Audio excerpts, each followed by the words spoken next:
นะครับทางโน้นแล้วก็มีความเข้มข้นของในการเครื่องปรุงอะไรต่างๆอากาศก็สบายๆเมื่อก่อนมีป่าไทรคือหลวงพ่อธงชัยเนี่ยจะเมื่อก่อนเป็นเจ้าอาวาสที่วัดเก่าเจริญธรรมนะครับที่องค์ที่เทศที่กลับไปเมื่อวานเนี่ยแล้วก็ท่านก็ไปรับแต่งตั้งเป็นเจ้าอาวาสที่วัดไตรมาสสถิตโคกอยซึ่งห่างจากวัดเก่าประมาณ30 กิโลท่านไปเป็นเจ้าอาวาสวัดนั้นประมาณ20 ปีแล้วผมก็ดูแลที่วัดเก่าเจริญธรรมมา20 ปีดูแลวัดเดิมของท่านนะก็ทำมาอยู่มา20 ปีไม่ใช่อยู่มา20 ปีดูแลรับเป็นประธานสงฆ์เจ้าสำนักวัดเก่ามา20 ปีตั้งแต่ปี45นะครับพอดูแลมาแล้วก็จัดปริวาสมาเรื่อยๆนะครับจัดมาก็เป็นทางการก็18 ปีนะว่าเพราะผมจัดปี57ปีสึนามินะครับปีไม่ใช่45ปี47นะขอโทษปี47ปีสึนามินะผมจัดตั้งแต่คิดว่าครบรอบ20 ปีก็จะของวัดเก่านะอาจจะหยุดหรือว่าอาจจะไปต่อหรือว่ายังไงอะไรค่อยว่ากันแต่ว่านะครับมันก็เริ่มอิ่มตัวละนะครับเริ่มอิ่มตัวน่าจะไปจัดที่ต่างประเทศหรือไปปักหลักที่ต่างประเทศก็ว่ากันไปอีกทีหนึ่งนะครับก็มีโอกาสก็ไปเที่ยวกันนะครับวัดเก่าเจริญธรรมตำบลกระโสมอำเภอตะกั่วทุ่งจังหวัดพังงานะครับ5 ถึง 14 กุมภานะครับไม่ได้พิมพ์อะไรมาแจกนะพิมพ์ช่องชิดแล้วก็ผมก็ทำพระปิดตาด้วยนะครับพระปิดตาหลวงปู่โตะ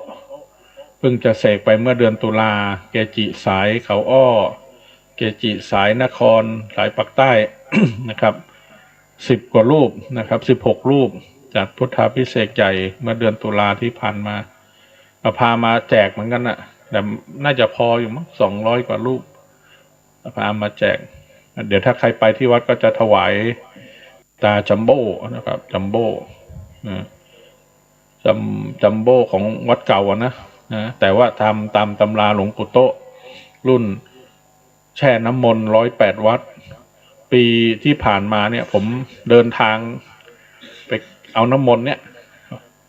ตามวัดต่างๆได้จริงๆประมาณเกือบ200 วัดแต่เอาชื่อ108พอนะครับจากเหนือยันใต้อีสานภาคกลางมารวมกันเป็น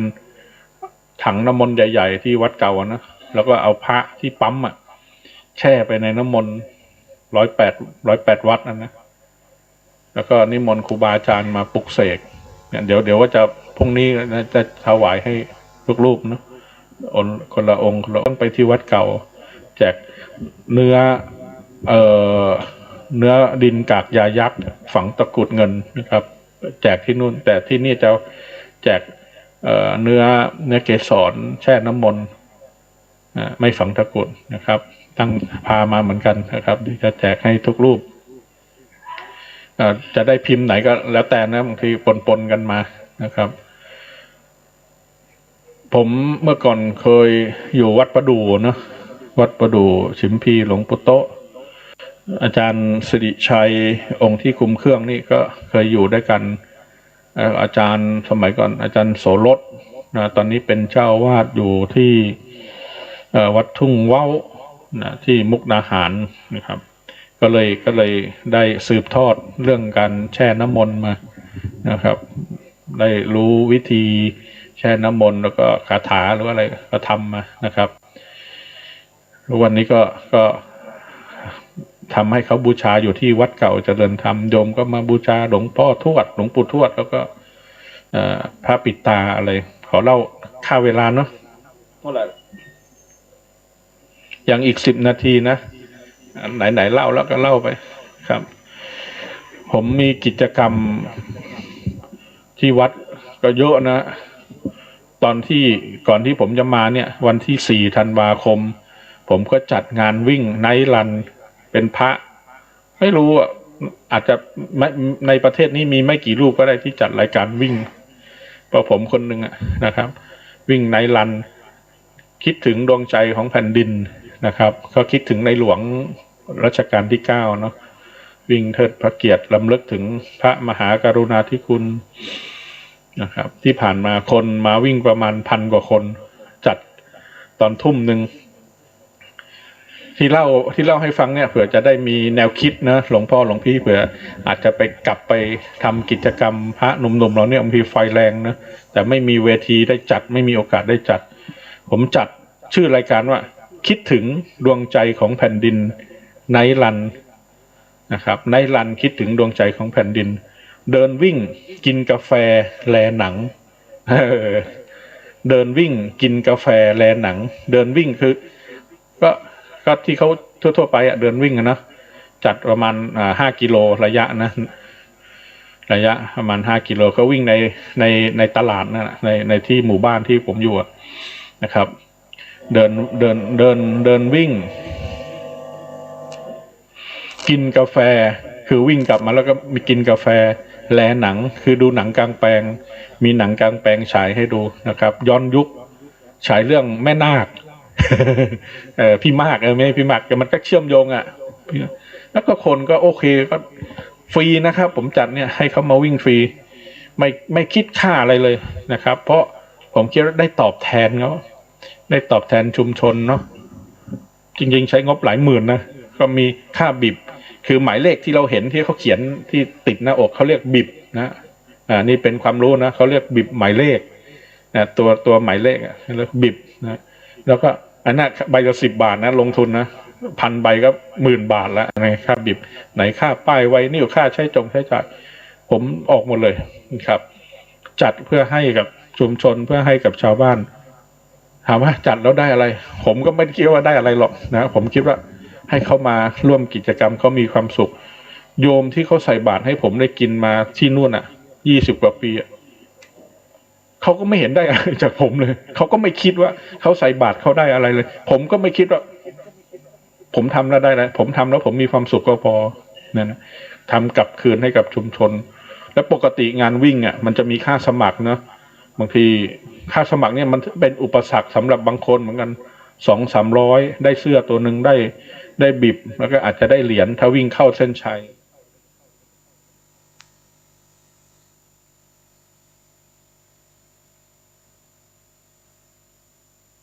เขามากันนะครับพันคนได้นะครับเขาก็ได้ร่วมสนุกมันได้คนหลายวัยมากครับคนบางทีเด็กๆเนี่ย5-6 ขวบ7-8 ขวบจนถึง7-80ก็มีนะครับได้คนหลายวัยโอ้รู้สึกว่ามีความสุขมาวิ่งแล้วก็ได้อะไรได้เพื่อนได้กระตุ้นในการออกกำลังกายได้พบปะสังสรรค์แล้วก็ได้ชมหมู่บ้านของตัวเองก็คืนบ้านเรามันก็สวยนะมีแสงไฟมีอะไรเขาก็มีความสุขนะครับแล้วก็พอวิ่งกลับมาเสร็จมากินกาแฟแล้วมีอาหารเลี้ยงด้วยไอ้คำว่ากาแฟพูดให้มันแบบเข้ากับคำนะให้มันคล้องจองกันเดินวิ่งกินกาแฟเลยนะให้มันไปในทางแต่เราก็จะมีข้าวอะไรเลี้ยงมีโรงทานอะไรหลายอย่างบางคนเขาศรัทธาเขามาเปิดโรงทานแล้วก็ฉายหนังกลางแปลงให้ดูโอ้มันฟินนะคือหนังกลางแปลงหลายที่ไม่เห็นมีเด็กรุ่นใหม่มีพระรุ่นใหม่ที่บวชมา20 ปีไม่เคยดูหนังกลางแปลงแปลกๆเองนะครับแต่พอดีผมก็มีพักพวกเขาก็มาเล่นโฟกซองให้ด้วยนะทั้ง2 คนกีตาร์นะครับจริงๆก็เล่นสนุกนะผมยังอยากขึ้นไปแจมเลยอะไรนะอะไรที่แอดเขาร้องชั่วชีวิตที่สั้นทำไมเพลงนะเขาร้องสนุกมากเนี่ยเดินวิ่งกินกาแฟแลหนังฟังดนตรีโอ้เอาไปทำได้นะไม่สงวนลิขสิทธิ์นะอันนี้เพิ่งจัดกิจกรรมมาโม้ให้ฟังนะแต่กิจกรรมหลักของผมคือหน่วยกู้ภัยวัดเก่าเจริญธรรมผมเปิดไปดูได้นะในเฟซมีงานทุกวัน 4-5 เคสในเฟซของผมคือสถานปฏิบัติธรรมวัดเก่าเจริญธรรมเนี่ยก็จะมีแอดมินคอยพิมพ์รายงานต่างๆผมทำกู้ภัยมา10 กว่าปีนี้ปี 2565เหนื่อยที่สุดเลยเผาศพ โควิดไป100 กว่าศพเฉพาะหน่วยของผมนะที่กู้ภัยวัดเก่าเจริญธรรมจังหวัดพังงามีพระพังงามาหลายรูปเขาเห็นไหนพระพังงามาจากไหนยกมือหน่อยวัดถ้ำสวนคูหาใช่ไหมเนี่ยผมไม่ได้โม้เกินเหตุนะนี่เขาพระพื้นที่เขารู้แล้วก็มีวัดถ้ำพุงช้างต้นดินเข้ามาหลายรูปอยู่นะครับวันหนึ่ง4-5 เคสที่บางเคสก็ไม่ได้ลงนะแล้วก็เมื่อกี้คุยถึงเรื่องศพโควิดโทรมาวัดเก่าเจริญธรรมของผมเบอร์ที่ศูนย์กู้ภัยคนในเขตอำเภอกระโปรงก็โทรมาเหมือนกันถ้าเขามีตายเรื่องโควิดของผมมันมีความพร้อมมีเจ้าหน้าที่ของผมแล้วก็ใช้รถ2 คันทุกศพคันหนึ่งแล้วก็ทุกเจ้าหน้าที่คันหนึ่งเจ้าหน้าที่เราใส่ชุด PPE นะครับที่เราเห็นชุดขาวๆชุด PPE เขาโทรมาบอกว่าขอความช่วยเหลือหน่อยมีญาติเสียที่เป็นโควิดตอนนู้นนะตั้งแต่ต้นปีที่ผ่านมาจบที่ผมที่กู้ภัยวัดเก่าสายเดียวเลยนะไม่ต้องไปติดต่อที่อื่นเลยเราก็ให้คำปรึกษาว่าเดี๋ยวนะญาติไปรอที่โรงพยาบาลหรือรอที่วัดก็ได้รอที่วัดบางเสียดคือวัดบางเสียดเขาจะรับเผาโดยไม่คิดมูลค่าเราก็ไม่คิดมูลค่านะเราก็ทุกโรงไปที่โรงพยาบาลพังงาหรือตะกั่วทุ่งหรือท้ายเหมืองหรืออะไรก็แล้วแต่ในเขตจังหวัดพังงาที่เรารับผิดชอบก็เด็กก็ไปเอาศพออกจากโรงออกจากไอ้ที่เขาเรียกไอ้ตู้แช่นะฮะเขาก็มัดอย่างดีนะเขาก็ใส่ถุงซิปอะไรก็ใส่โรงเราก็แพ็คอย่างดีเลยโรงก็เอาจากวัดเราไปโรงก็ทุกขึ้นรถกู้ภัยของเราคันหนึ่งรถแอมบูเลนซ์ของเราคันหนึ่งเจ้าหน้าที่ขับไปคนเดียวในรถก็จะไม่มีเจ้าหน้าที่นะส่วนเจ้าหน้าที่อีก6-7 คนก็จะไปรถอีกคันหนึ่งไปส่งที่วัดบางเสียดแล้วก็เข้าเตาเผาเลยพระที่วัดบางเสียดก็จะกุศลธรรมะอะไรนะไม่มีค่าใช้จ่ายเลยอันเนี้ยที่ผมทำอยู่นะที่ผ่านมาที่บอกโอ้สนุกมากนะครับแต่ก็ไม่ใช่ว่าเห็นการสูญเสียแล้วสนุกไม่ผมถือว่าเราเกิดมาโอ้ได้ทำบุญใหญ่นะปีเนี้ยใช่ได้ทำบุญใหญ่แล้วก็บุญใหญ่อีกมีศพจากโรงพยาบาลพังงา2-3 ปีที่ผ่านมาเนี่ยคือไอ้ศพแบบเนี้ยมันมีอยู่ตลอดแล้วเด็กที่เขาเกิดมาเขาไม่พร้อมไงที่แม่เขาไปเอาออกอะไรประมาณเนี้ยปีหนึ่ง20 กว่าศพแล้วก็เขาขอให้กู้ภัยวัดเก่าเจริญธรรมมาทำพิธีผมก็เอามาทำมาสวดมาอะไรแล้วก็ไปทำพิธีชาปนกิจโอ้โชคดีมากนะครับผมไปอยู่ตรงนั้นแล้วก็ได้ทำงานแบบเนี้ยอันนี้เล่าแบบเนี่ยอันนี้2 อย่างนะเรื่องงานวิ่งกับเรื่องงานกู้ภัยกู้ภัยก็มีทุกวันถ้าใครอยากไปดูงานก็ขอนิมนต์นะครับก็ทำมา10 กว่าปีผมมีรถทั้งหมด9 คันโม้หน่อยนะแต่ไม่ใช่รถส่วนตัวผมสักคันเลยรถส่วนตัวผมไม่มีผมยืมรถเขามาใช้เนี่ยยืมรถลูกศิษย์มาใช้มีรถแอมบูเลนซ์9 คันปัจจุบันเหลือ3 คันปลดระวางไป6 คันคิดดูว่าผมใช้งานหนักขนาดไหนเคสมันเยอะเนาะก็ไปดูนะครับผมมีค่าใช้จ่ายเดือนหนึ่งเมื่อก่อนมันก็3-4 หมื่น4-5 หมื่นตอนเนี้ยค่าใช้จ่ายมันสุดเพดานผมเลยเดือนละ7-8 หมื่นบาทวิ่งหาบางทีนะครับได้มาบางทีสวดมนต์มาสวดมนต์มาจ่ายสนุกนะครับมันนะครับได้เวลายังพอดีเลยนะครับได้สวดมนต์ทำวัดกันเนาะเดี๋ยวค่อยคุยใหม่ครับ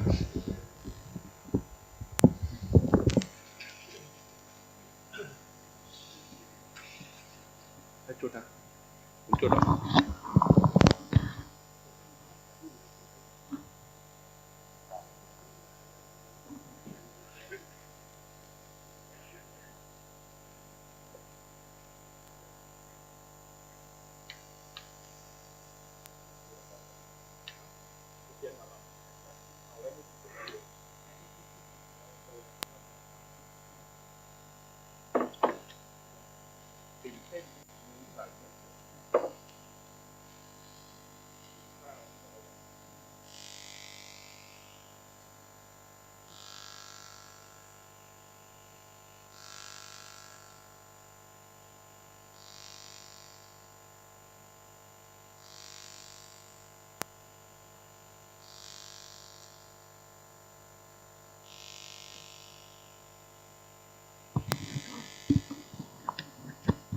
ร้อมแล้วกราบ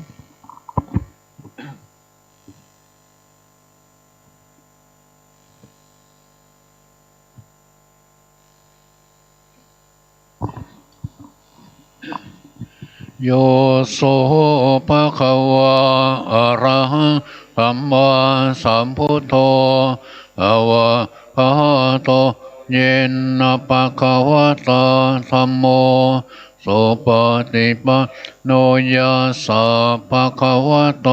สาวกสังโฆธัมมยังภะคะวันตังสัทธัมมังสัสสังฆังอิเมหิสักการเรอิยะตาระหังอโรปิเตอิอภิปุชยามะสาธุโนปันเตภะคะวะสุติระปารินิพพุโตเมปัสสิมาชนะตานุกรรมวามานาสาอิเมสาการเรทุกตาปันนาอาราโพเตปฏิคันหาโต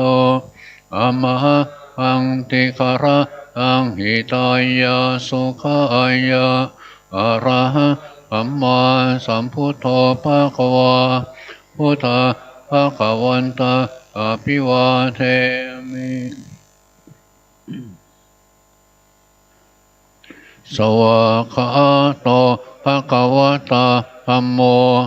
ธัมมังนัมมัสสามิสุปฏิปันโนภะคะวะโตสาวกสังโฆสังฆังนะมามิ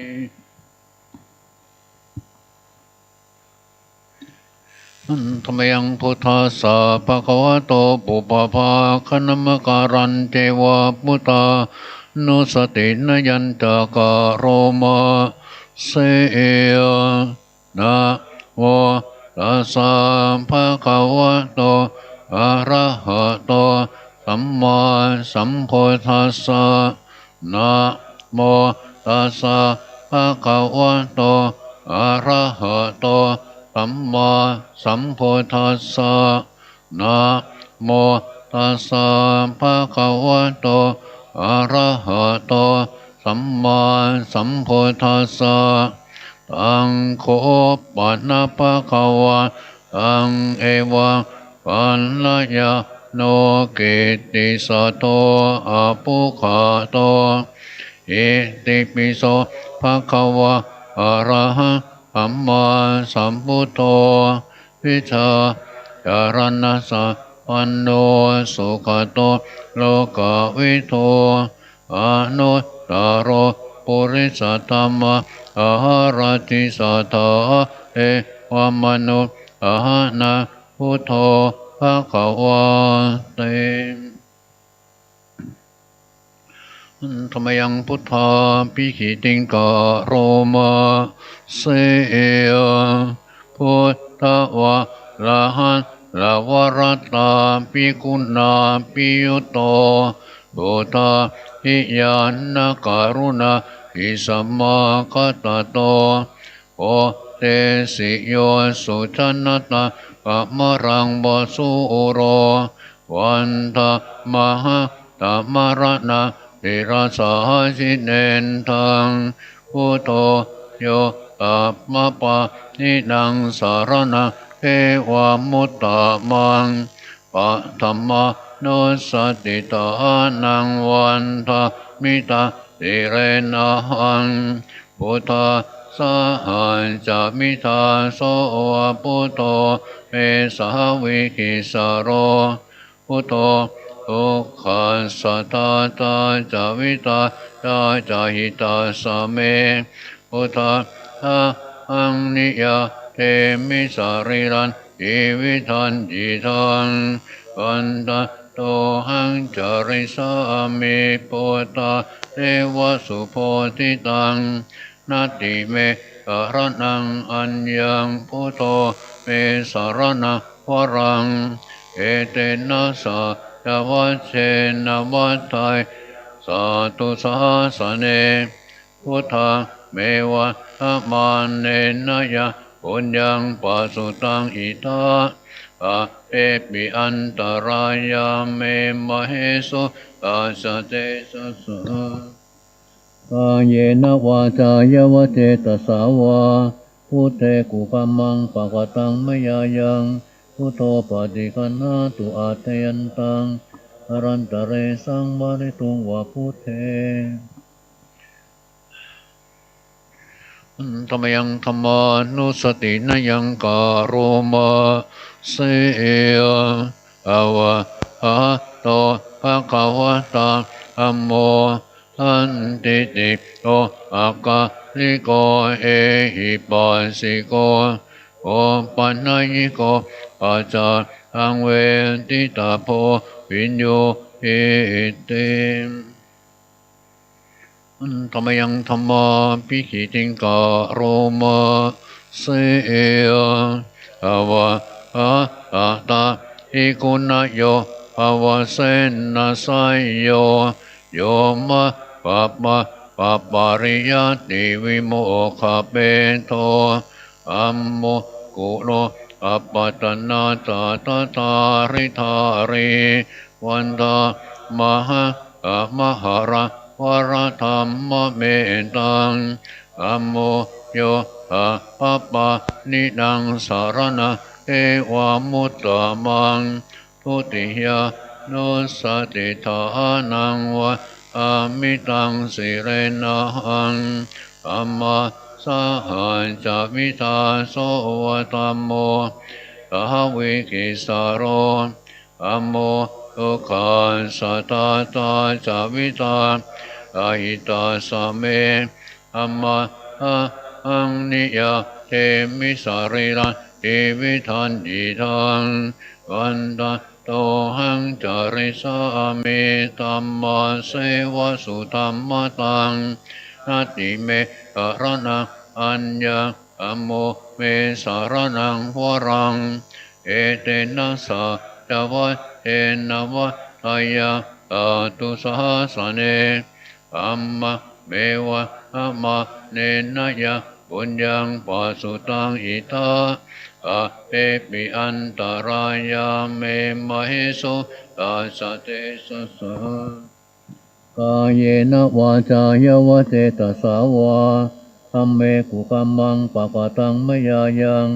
ธัมโมปฏิคันหาตุอาเทยันตังอรันตเรสังวริตุงวัฏเมธรรมยังสังขานุสตินยังกาโรมาเสยโตปฏิปันโนภะคะวะโตอะวะสังโฆโอสุปฏิปันโนภะคะวะโตอะวะสังโฆยายะปฏิปันโนภะคะวะโตอะวะสังโฆอะมิอิปฏิปันโนภะคะวะโตอะวะสังโฆยะติตาอัตตาริปุริสายุคานิอัตตามุริสปุคาราเอสะภะคะวะโตอะวะสังโฆอาหุนายโยปาหุนายโยทะหินายโยอัญชริกรณิโยอนุตตระบุญญาเขตังโลกัสสติธรรมยังสังฆาภิกิติงกาโรมาเสยอัมมะโตโอปฏิปัตติคุณาติยุตโตโยตะอิโตอริยปุภารสังฆาเสโตทิลาทิตามะปะวะราสยกายติโตวันตามหะอมริยานาคนังสุสุทังอังโคโยอะปะปะนิดังสารณะเอวามุตตมังตติยานุสติทานังวันทามิตังสิเรนังสังฆาหันจะมิทาโสวะสังโฆเมอวิกิสโรสังโฆทุกขันสัตตาตาจาวิตายาหิตาสเมอังคาอังนิยาเท เตมิสาริลันชีวิทันจิตัง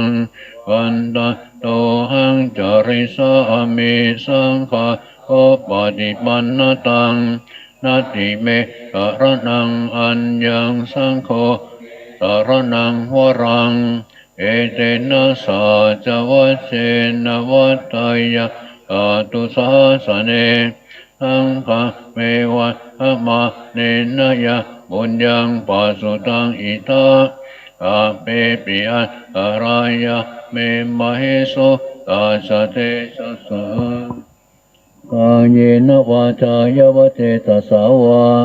สังเขกุกัมมังปะปะตังมยายังสังโฆปฏิคันหาตุอาเทยันตังอรันตะเรสังวริตุงวสังเค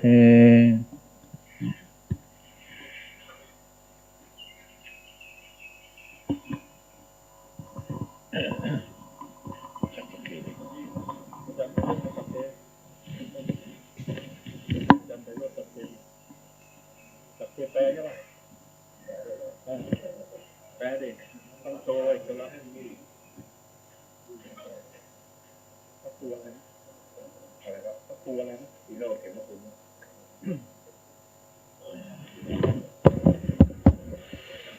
วันนี้เรามีครูบาอาจารย์มาเยี่ยมนะครับพระครูวิโรธเขมคุณ ท่านเป็นเจ้าอาวาสวัดเสาธงทองอำเภอเมืองสิงห์บุรีนะครับเดี๋ยววันนี้ขอนิมนต์ท่านขัดสักเคแปลนะครับให้พวกเราได้ฟัง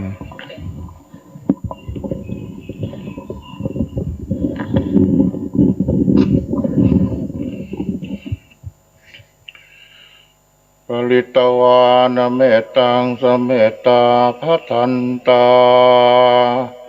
อวิกิตติตาปริตังพนันตุสักเกกาเมจลุเปคิลิสิขลตเตจันตลิเควิมาเนทีเปละเทจะคาเมตลุวนะคหาเนเคหะวัตุมหิเกเตปุมมาจยันตุเทวาชละทลวิสเมยาขะคันทัพพนาคาติทันตาสันติเกยังมุนิวรวัจนังสาทโวเมสุนันโตธรรมสวรกาโลอายัมปทันตาธรรมสวรกาโลอายัมปทันตาธรรมสวกาโลอายัมปทันตาพอจบสักเคธรรมโคตตามบาทบททั้งคำอัดคำแปลและคาถาขออัญเชิญเทพยราเจ้าท้าวเทวา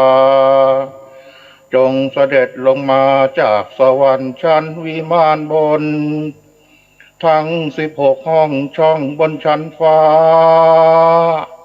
จงเสด็จลงมาทุกแห่งหนเพื่อมาเป็นมิ่งขวัญในงานมงคลตามยุคคนแบบโบราณมีนานมาทางรูปประพบนามประพบจบลำเนาบนยอดเขาท้องทะเลในเวหาทางเกาะแก่งเกวียนน้อยใหญ่ตายพระสุธาในเคหาอารามราชรถหลวงกระทรวงคลังทั้งพญาวาสุกรีผู้มีฤทธิ์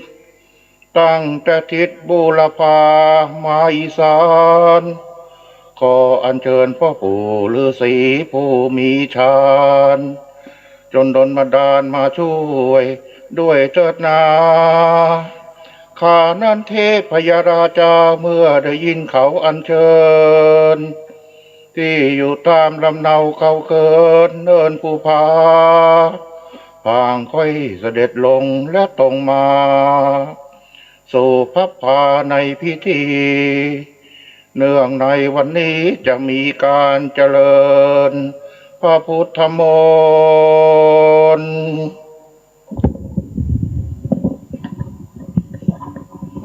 หน้า54นะโมตัสสะภะคะวะโตอะระหะโตสัมมา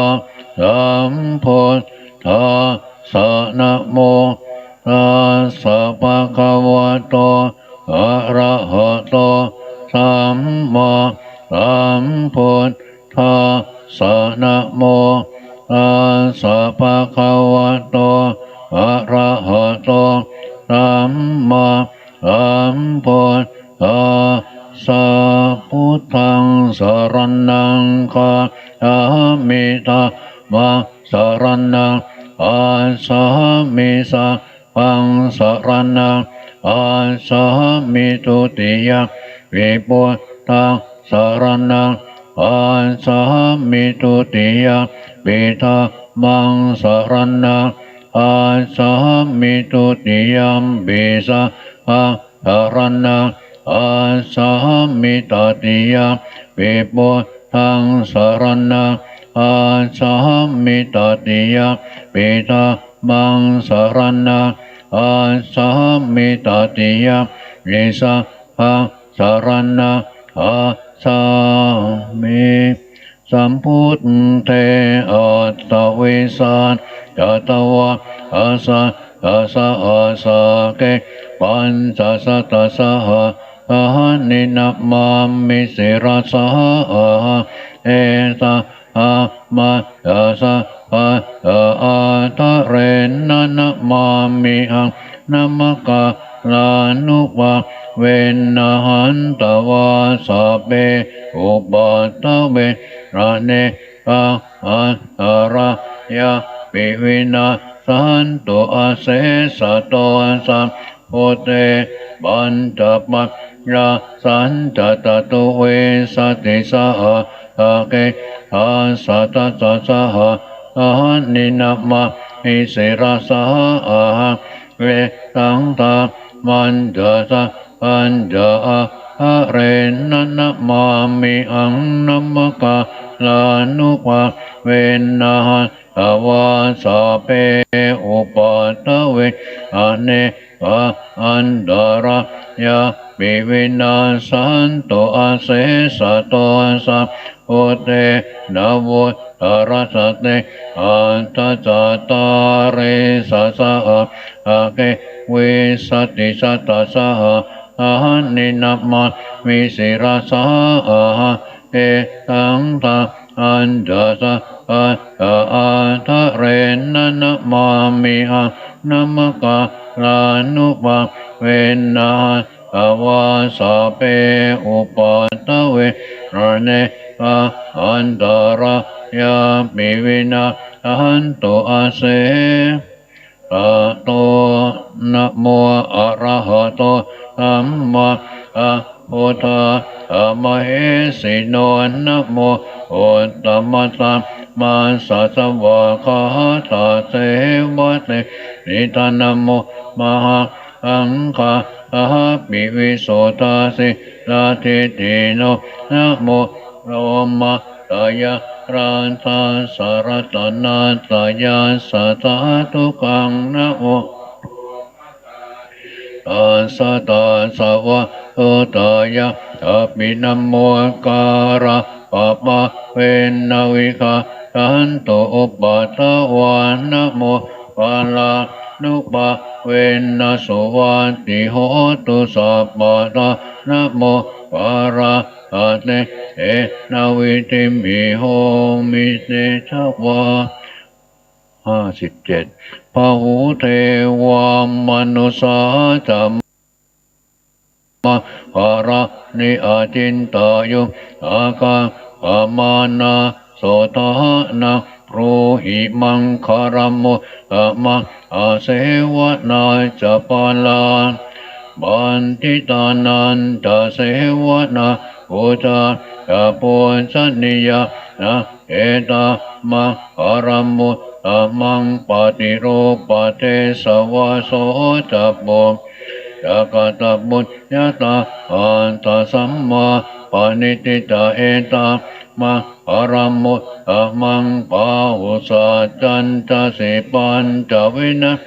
จาสุเสกิสุปะติตาจยาวะตาเอธัมมะปรมุตตมังมาตาปิตุอุปาตาปุตตะนะตาสังฆาโหอนาคุราจกัมตาเอตัมมะปรมุตตมังทานันจะธรรมจริจายาตะกานันจะสังฆาโหอนวัชานิกัมมา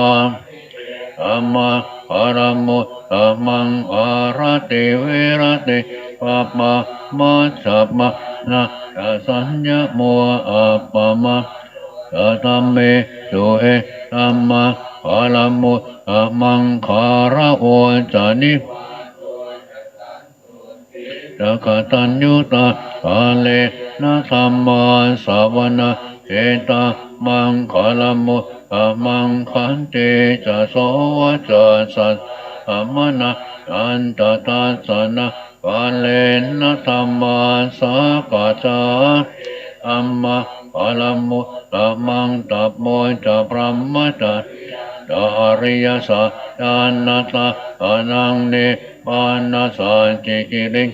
ตาเออัมมะปรมุตตมังพุทธาสาโรปะตัมเมหิจิตังยาสนะกัมมติวิรัตังเขมะเอตัมมะปรมุตตมังเอตาติสานิกาตวานะปะธัมมปราจิตปัสสะโสติงคาจันติตังมะภระธรรมันติ59ยานเนตปูตานิสัมมาคะนิปุมมานิวะยานเนวะอะเรเตสัพเป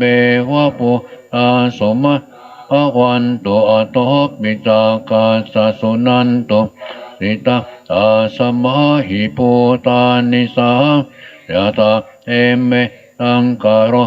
มานุสิยาปัจจายติวะระโตจาระเอเรหะเริงตาสมาหิเนราคาตาปะมายังเกณฑ์จิวิตาอิตวะอุรังวะอาเกตุวายังรัตนังปะเนอิตัมเปพุเทรัตนังอเนตาเอเรนะสะเอนะสุวัติโหยังวิราหังอมตังปัสสังยะตาจักขากายมุนิสมาหิโตนะเตนะธัมเมนะสัมโมติกินติธัมปิธัมเมรัตนังปะเนเอเตนะสะนะสุวัติโหตุยัมพุทธเสโตปะรินะยิตุติงสมาธิมาอริกัญญมาอุสมาธิเอนะสมโมนะเวตติธัมปิธัมเมรัตตปะนิตังเอเตนะสัพเจนะสุวัติโหตุเยปุขะราอัตตสัตตังปัสสะอัตตานิเอตานิโยกะนิโหนติเตอาคินายาสุขตัสสะสะวะกะเอเตสุทินนานิมหะปะระนิอิธัมปิสะเกรัตนังปะนิงเอเรนะสะเจนะสุวัติโหตุเยโสปะโยตาอันเนนานิกามิโอตัมมะสาสะนัมหิเตปาติตาอะมะวิคายอาระอามุทาเนปุติงปุญจมานาอิธัมปิสังเกรัตตังปะนิตังเอนะสะเยนะสุวัติโหตุยะทินทาคิโรปัทวิงสิโตสิยาจโตปิวะเตปิอาสะภะคะปิยะรูปมะปุริสวัฏมิโยอริยสัจจานิอเวจปัสสติธัมปิสังเขรัตนะปะนิตังเอเตนะสะนะสุวัติโหตุเยอริยสัจจานิปุภาวะติคัมปิระปะเยนะสุเตสิตานิกินตาปิเตโหตุสัพพะปะมะ นาเตภวะอาตมมาทิยันติธัมปิสะเอระตังปานิตังเอนะสะเจนะโสวะติโหตุสหวะสัทธัสสะนะสัมปตะยะตายะตุธัมมะหิตาภวะติสะกายติติวิจิกิติตันตสีระปัตตวะปิยตาติกินจิตตุหะปะเยปะมุตโตจะจะพิตานานิอปะโปปะตุงอิตังติสังเคระปานิตังเอนะสะเจนะโสวัตติโหติกินตาปิโสกัมมะปะโรติปะปะกะปะเยนะวาจายุตเตตัสสะอะปะโอโสตัสสะปฏิจจตายะอะปะปะเตสัพพทังสาวุตาอิตัมปิสังเคระตังปานิตังเอนะสะนาโสวะติโหตุวานาปะคุมเบยะตาโพธิสักอิมหานามาเสปัสมมาสัมอิเมตตุปะมะอัมมวระอาเทสยินิปานคาปรมังหิตายะอิตัมปิพุเตระตานังปานิเอเรนะสะเอนะโสวะติโหตุวโรวรันวระโตวระหะโรหานุสาโรธัมมวรังอาเทสยิอิตัมปิพุเตระตะปานิตังเอเตนะสะนาโสวะติโหตุขินังบุราณะนวะนาติสัมภวังวิราตจิตายติภวะสมิงเตหินะปิอาวิโรหิตันอานิปันติติรายะสายัมปฏิโปอิสัมปิสะเอระตานังปานิเอเรนะสะเจนะโสวะติโหตุยานิทัพโพนิสัมมะปะตานิปุมมานิวะยานิวะอันตะเรตถาคตังเทวมะอะโพธิตังโหตานัมมะอะหะมะโสวะติโหตุยานิทัพโพนิสัมปะตานิปุมมานิวะยานิวะอันตะเรเขตถาคเทวมะสัพโพธิธัมมังนัมมะอะหะมะโสวะติโหตุยานิทัพโพนิสัมปะตานิปุมมานิวะยานิวะอันตะเรเขตถาคเอวมะสัพโพธิสังฆังนัมมะอะมะโสวะติโหตุปะระนิยมัตตะกุสะเรนะยะตันตะอาตะอภิสัมเมจะสะโอโชจะโสโอโชจะโสวะอาสัมมุตุอนัตติมานีโอสาโกจะสุปาโลจะอาปะกิโตจะสะละวุกะวุติสะตินตริโยจะนิปะโกจะอาปะกะปุเรโสอนันุกิโตนะจักขุตังสามะคะเรกินจิเยนะวิโยปะเรอุปวัตตัยยุงสุขิโนวามิโนโหตุสะเอตาอะภวัตตุสุขิตาอาเยเกติปันนะปุตตาติตถาวาวะอาวะเสสะติกาวามหันอาวามะหิมะลาสังอนุกตุราติตาวาเยจาติตาอุเลวะสันเดอวิทุเรปุอาวะคัมภะเวหิวะอาเปสะนาภวันตุสุขิตาตานะปะโรปะนิโกเปตานาติมันเยตากาตตินังปฏิฆาสัญญานาญมะยาสาธุขามิชายมะยะตานิยะโอตาอายุสะเอกปุตตมนุระวัมบิสาปโพเตสุมาณสัมภาวะอปริมาณาเมตัญจสัพพะอาสมิงมานาสะอาวะเยอปริมาณังโอตาอะโตตติริยันตะสัมภา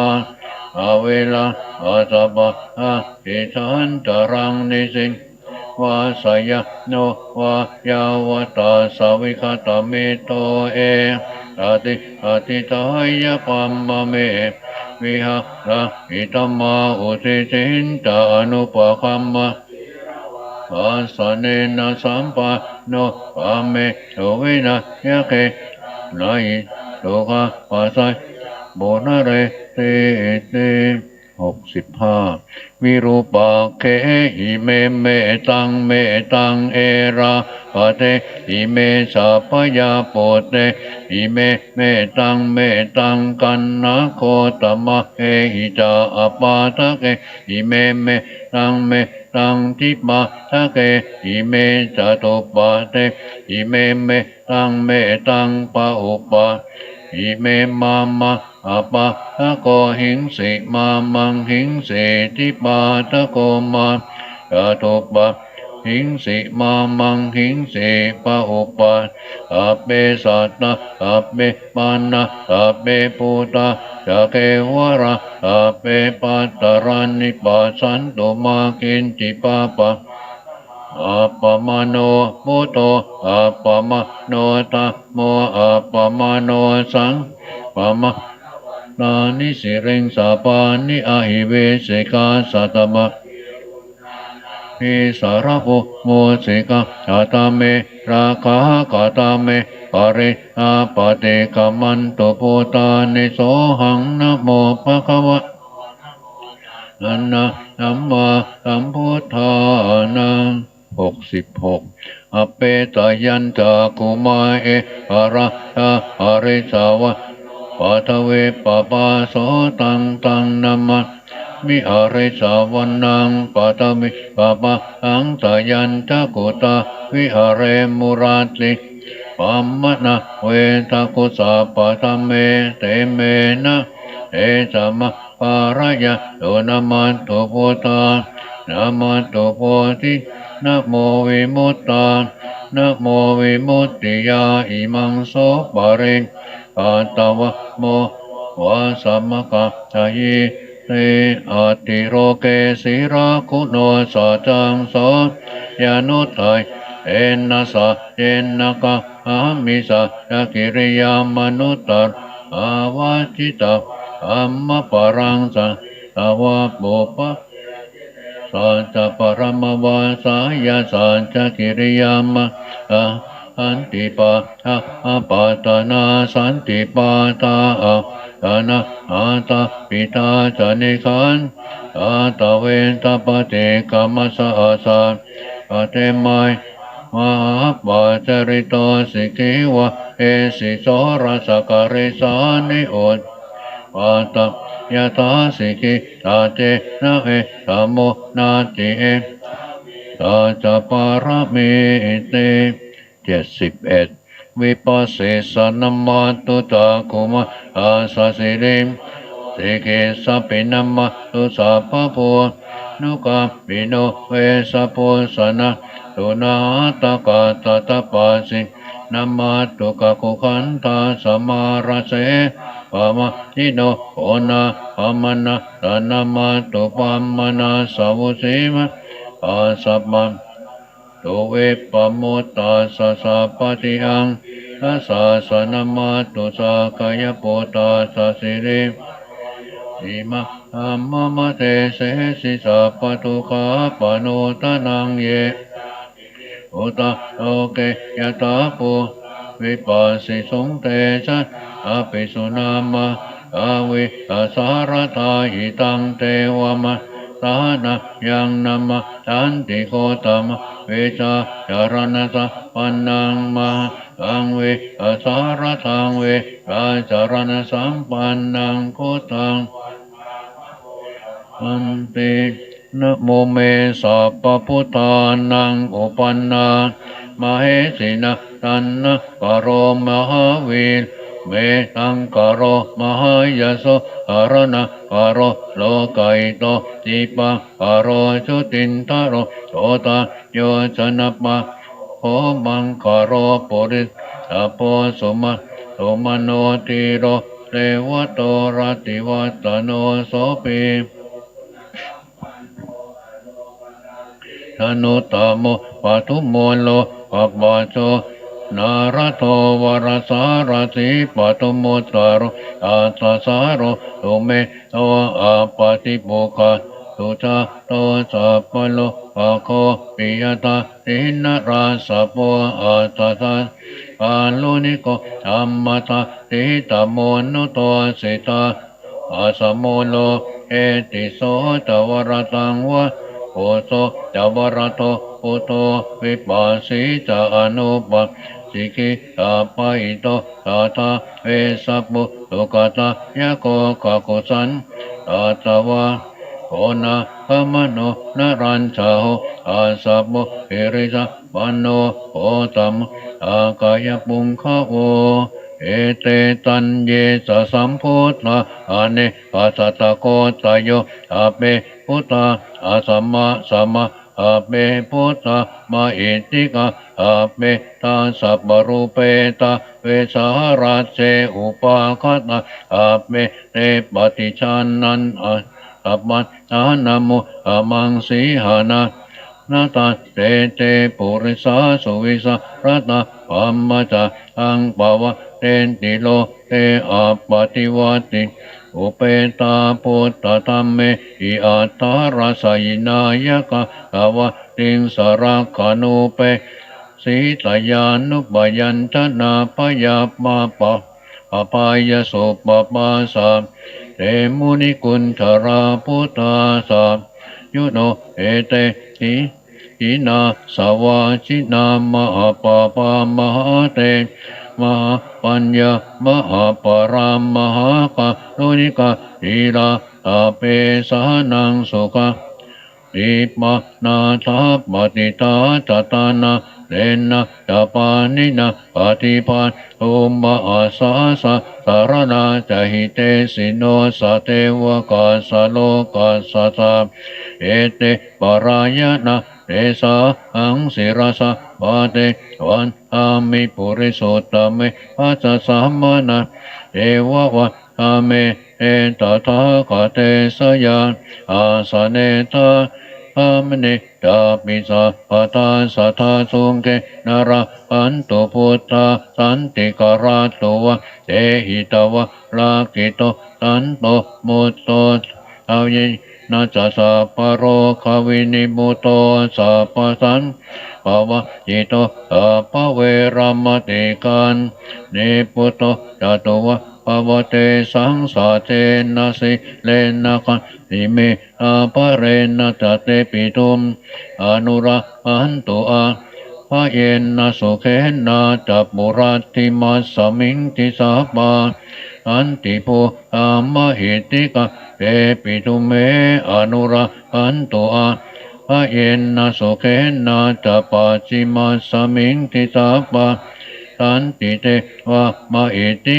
เตปิตุเมอนุราอันตุอาพระเยนะสุเขนะจัปปัจจิมัสสมิงทิสาปาสันตินะอามหิติกะเตปิตุเมอนุราอันตุอาพระเยนะสุเขนะจะอุตตรัสสมิงทิสาปาสันติยะอามหิติกะเตปิตุเมอนุราอันตุอาพระเยนะสุเขนะจะปุริมาติสังทัสสรโตอากินนาวิรุตอาโกอาชิเมนาวิรูปาโกอุเวโลอุตระหิสะตาตาเปมหาราชาโรกปะยาสาสิโนเตปิตุมอนุราปันโตอาพระเยนะสุเขนะจะอากาสตาจะปุมมาเทวนาคามาอินิกาเตปิตุเมอนุราปันโตอาพระเยนะสุเขนะจะนาติเมสารนังอันพุทโธเมสารวรังเอเตนะสัจวะเจนะโหอัญญังธัมโมเอสารันวรังเอเอนะสัจวะเอนะโหตุเตเอยมะอรังนะอิเมสารนะอัญญังโกสารนังวรังเอนะสัจวะนะโหตุเตเอยมะอระยังกินติรัตนังโลเวตติวิวิตาโอ อุตุรัตโอตาสัพนาติตาสมาโสภวะโตเตยังกินติรัตนังโลเวทติวิวิตาอุตุรัตอัมมาสมังนาติตาสัมโตติภวะโตเตยังกินติรัตนังโลเวทติวิวิตาอุตุรัตันสังฆาสมังนาติตาสมาโสติวันตุเตสกัตตวาพุทธรัตนโอสัตโอตมะวระอิตังเทวสหนาโอตเตเตนะโสตินานาสันตุปัตตวะอาเปตุกะโอปัตเมตุเตสกัตตวะอัมมรตะโอสัตังโอตมะวระปริลาอุปัสมะอัมมเตเตนะโสตินานาสันตุปัตตวะอาเปอุปัสสมิตุเตสากัตตวะสังฆรัตนะโอสัตตะโอตมะวะละอาหุนายยักสังฆะเตนะโสตินานาสันตุปัตตะอาปัสสมิตุเต76ยะโตหังภคินเนอริยยะจาติยะตาโตนาปิจานามิสันติจาปันชีวิตาโอโลเปเตนะสาเจนะโสติโหตุโสติกาปัสสะทังโคสติสังฆาธัมมานังวิตาอัตถาวิริยัมปิติปัสสติโพจังอัตถาปะเรสัมมาตุเปกะโพตาเตเตสัพพตานินะมุนินะธัมมตาปะหตาปาวิตาปะอุเรกตาสังวัตตันติอภิน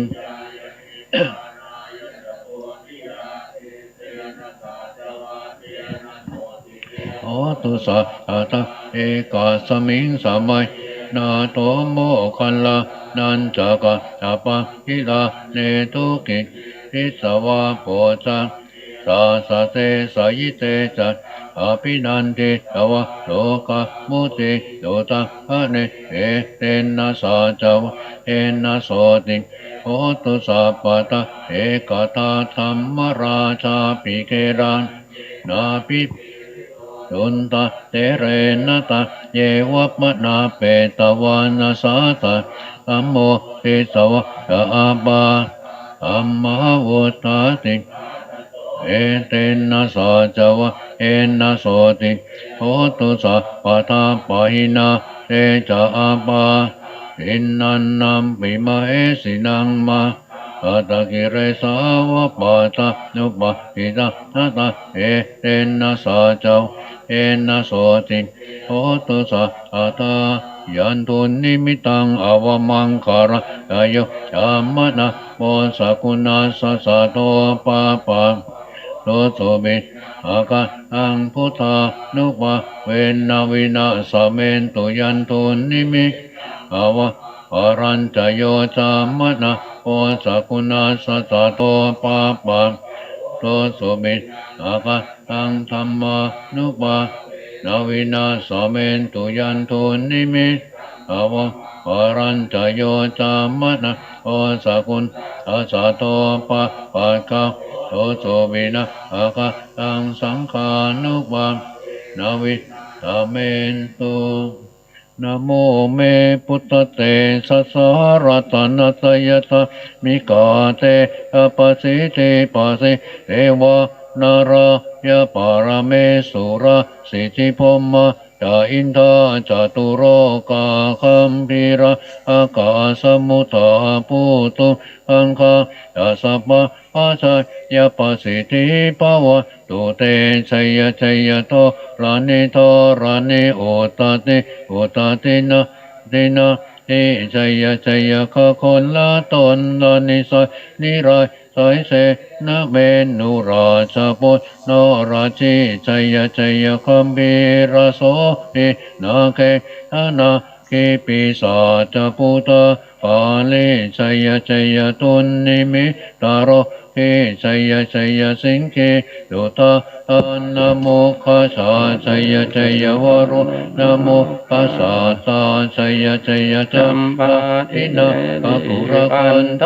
ชัยชัยคัจจคนจตุรงสุขระโพจงสีอาทิกาติปาชัยชัยวรุณนะโมขยาตาจิตาจิตาเสนาเรปุระสุติโนรานิชัยชัยสุขะสุขะจีวิชัยชัยธารณิตาเลสัตตาสุจัยยาชัยชัยธารณิสันตินสัตตาชัยชัยมังคาระรัญญวัคเกชัยชัยวรุณนายักเกชัยชัยรักกเสสุรพุทธเตจาชัยชัยพระเวนตะคันนาชัยชัยราชติราชัยชัยปัตตวิงสัพพังปิยารันตาปะเจกะพุทธสาวังชัยชัยมะเอสุโรอโรอรินเทวะชัยชัยมัมมาลาสุรโคชัยชัยนาโควิโรโควิโรปะโคจันติมาระเวอินโดจะเวนะเตยโยจะกุเวโลวรุโนปิตาอคิวะโยจะปตุนะโอกุมารโรตตระโตอะหะสมาเทวะสิสิตาปัสสะโยอิสิโนสาวกสัพเพชัยรโมภวะตุเตชัยธัมโมจะสังโฆจะตัสสะปาโลจะชัยกังเอเตนะชัยเตเชนะชัยโสติภวันตุเตเอเตนะโมเตเจนะโหตุเตชัยมังคลังชัยโยปิพุทธัสสะสิริมาโตอายังมารัสสะปะปะปิมาโตปาราชโยอุคโคจยัมโพธิมันเดปโมทิตาชัยยตถาพระมหามเหสิโนชัยโยปิพุทธัสสะสิริมาโตอายังมารัสสะปะปิมาโตปาราชโยอุคโคจยัมโพธิมันเดปโมทิตาชัยยตถาอินทคณามเหสิโนชัยโยปิพุทธัสสะสิริมาโตอายังมารัสสะปะปิมาโตปาราชโยอุคโคจยัมโพธิมันเดปโมทิตาชัยยตถาเทวคณาโมหิโนชัยโยปิพุทธัสสะสิริมาโตอายังมารัสสะปะปะปิมาโตปาราชโยอุคโคจยัมโพธิมันเดปโมทิตาชัยยตถาสุปันนคณามเหสิโนชัยโยปิพุทธัสสะสิริมาโตอายังมารัสสะปะปะปิมาโตปาราชโยอุคโคจยัมโพธิมันเดปโมทิตาชัยยตถาคณามเหสิโนชัยโยปิพุทธัสสะสิริมาโตอายังมารัสสะปะปะปิมาโตปาราชโยอุคโคจยัมโพธิมันเดปโมทิตาชัยยตถาปัมปะภะคะมะเอสิโนชยันโตโพธิยาโมเลสักกายานังนันติวัตโนเอวังตวังวิจโยโหอิจยะเจจยมังปะเรอปะราชิตาปันลังเกหิเสกะวิโปกะเลอภิเสเกสัพพะพุทธานังอาคัมปะโตปะโมทติสุนังกัตตังสุมังกลังสุปาปาทังสุติตาสุขโนสุโมตโตจะสุยิตทังพรหมจาริสุภาทักขินะกายกรรมังวาจากรรมังปะทักขินะปะทักขินะมโนกรรมังปณิติเตปะทักขินะ อัตกินานิกา ตวานะละพันตาเตปะทักขิเน เออัตตรตา อาสุกิตาเวรุณหาพุทธสาสเนอโรกาสุกิ ตา โหตัสสะสัพเพอิยาติปิ สุนันโนปนโตเยเทวะ อัสมิงทาเนอติกตาติกายุกาสตาโอนตุสุกิตาโอนตุสัพพะ ทาระ กันตุสัพพะทาสักกันตุ อันโตสินาสั สาสนังยากาติปัตตนาเตสังสัพ ปุเร เร น น โต ตุมโนรัฐายุตตกาเล ภวะสันโตวะตังวะอาวะระอปาโลกาจุปัตตวะเอสังนิวาเร เร น น โต ตุ สัสสะ ป ปะตา ตากายสุขังจิตตสุขังอรหัน โตยะตะ ลหังอิติสุรกายสิทธิ มะ พลังสมันตัง ทุกขปัตตาสนิทุกข ปยปัตตาจนิพยาโสกปัตตา โอกาโหตุสัมวิปา ปานิโนเอตาวตา จะอัมเหอิสัมปะทังบุ บุ ญ ญญสัมป ปะทั ทั ง ง สัตเตเทวะนุโมตันตุสัพพะ สัม ปะเตเสติยาตานะตันตุสัตตาละขันตุสัพพะตาภาวะพิรตาโหนตุขันสันตุเทวตาคตาอเปพุทธาปราปะปะเจปานันจะยังปรังอาราอานัตเตเจนระปันตามิสัพพะโสหน้า26 อันธรรมยังอติตาปัจเจเวคณปาทั้งพนามาเสยอาจจะไม่อปัจเจเวคิตาวายะอิวระปาริพุตังอังยาวะเอวะสิตาสะปฏิฆาตายะอุณาสะปฏิฆาตายะดังสัมมาปัสสาวะตาตบะ สิริงสัพพสัมปัสสานังปฏิฆา ตายะยาวะเอวะหิริโกปินะอาทิชาตนาทังอาจจะไม่อปัสสเวคิตาวายโยปินทบะโอปาริพุโตโอเนวะทวายะนมตายะนมันดานายะนวิปุสนายะ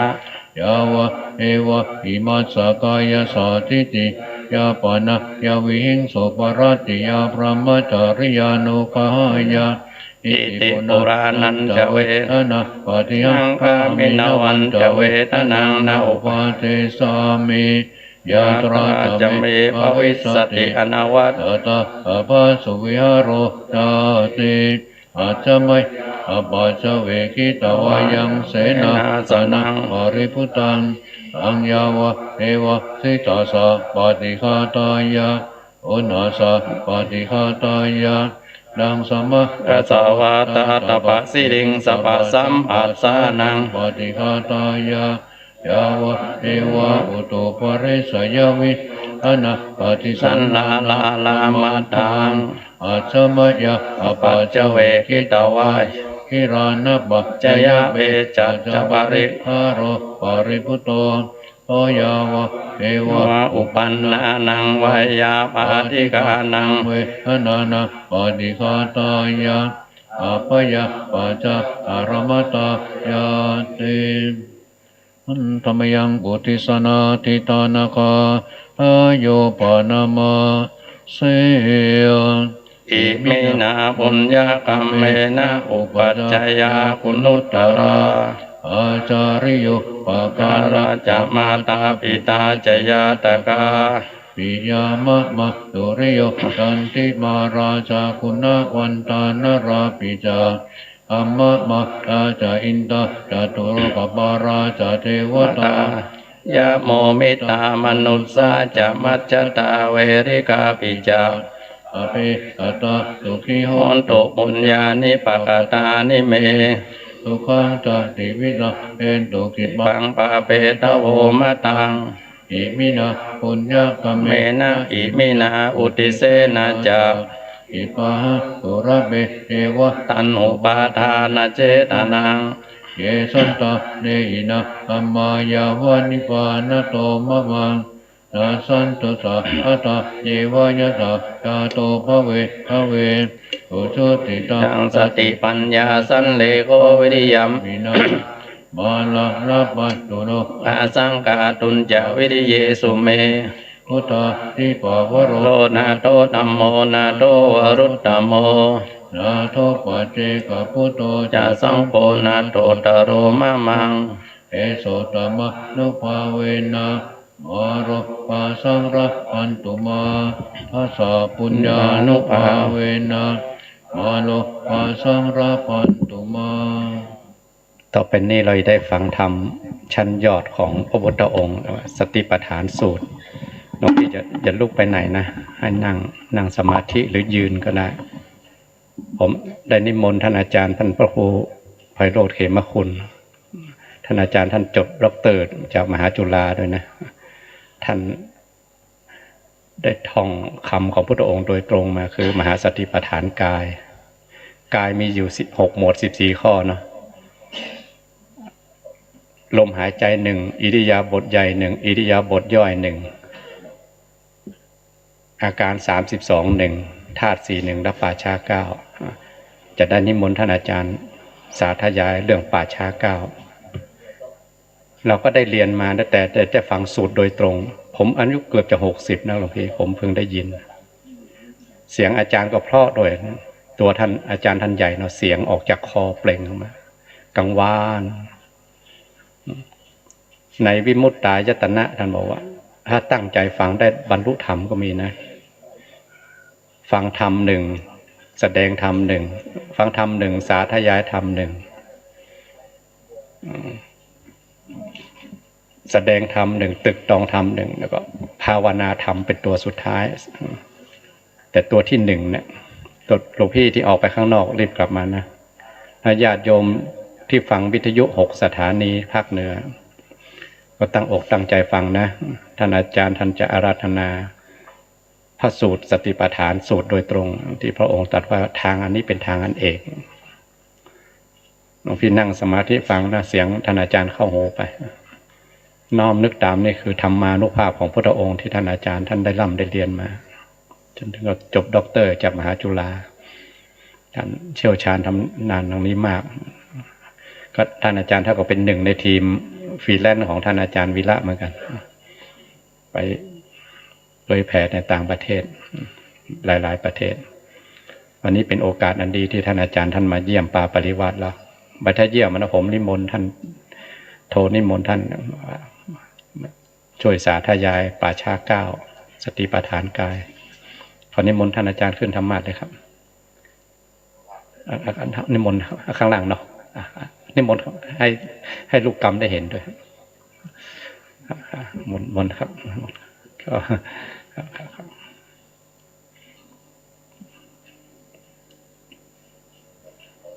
ครับมนต์ครับพวกเรานั่งคุกเข่านะกับท่านอาจารย์ถ้ากันหย่อนแขนได้ครับกราบ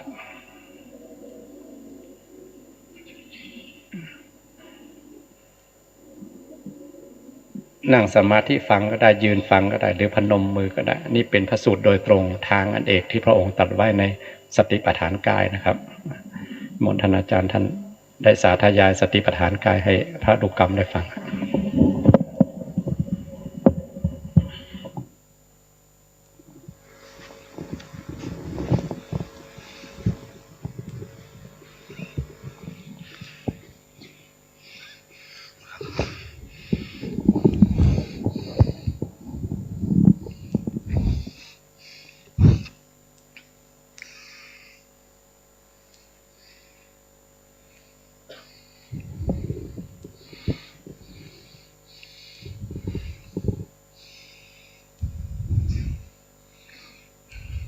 ครับก็ขออนุญาต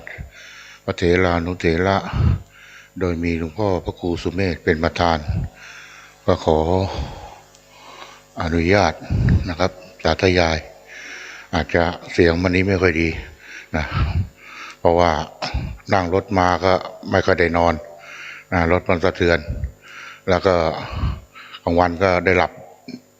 พักหนึ่งถือว่าได้หลับเต็มที่หน่อยนะครับเสียงอาจจะไม่ดีเท่าที่ควรครับก็พยายามจะตั้งใจสาธยายให้ได้อรรถรสสมควรกระทำให้กับผู้ฟังได้ฟังแล้วพิจารณาตามครับก็ขอเริ่มเลยนะครับ นะโมตัสสะระหันตัสสะภะคะวันตัสสะสะธุโนสัมมาสัมพุทธัสสะมายาโทโล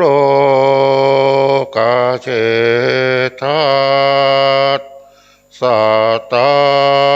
ทิโนนะโมตัสสะระหันตัสสะภะคะวันตัสสะสะธุโน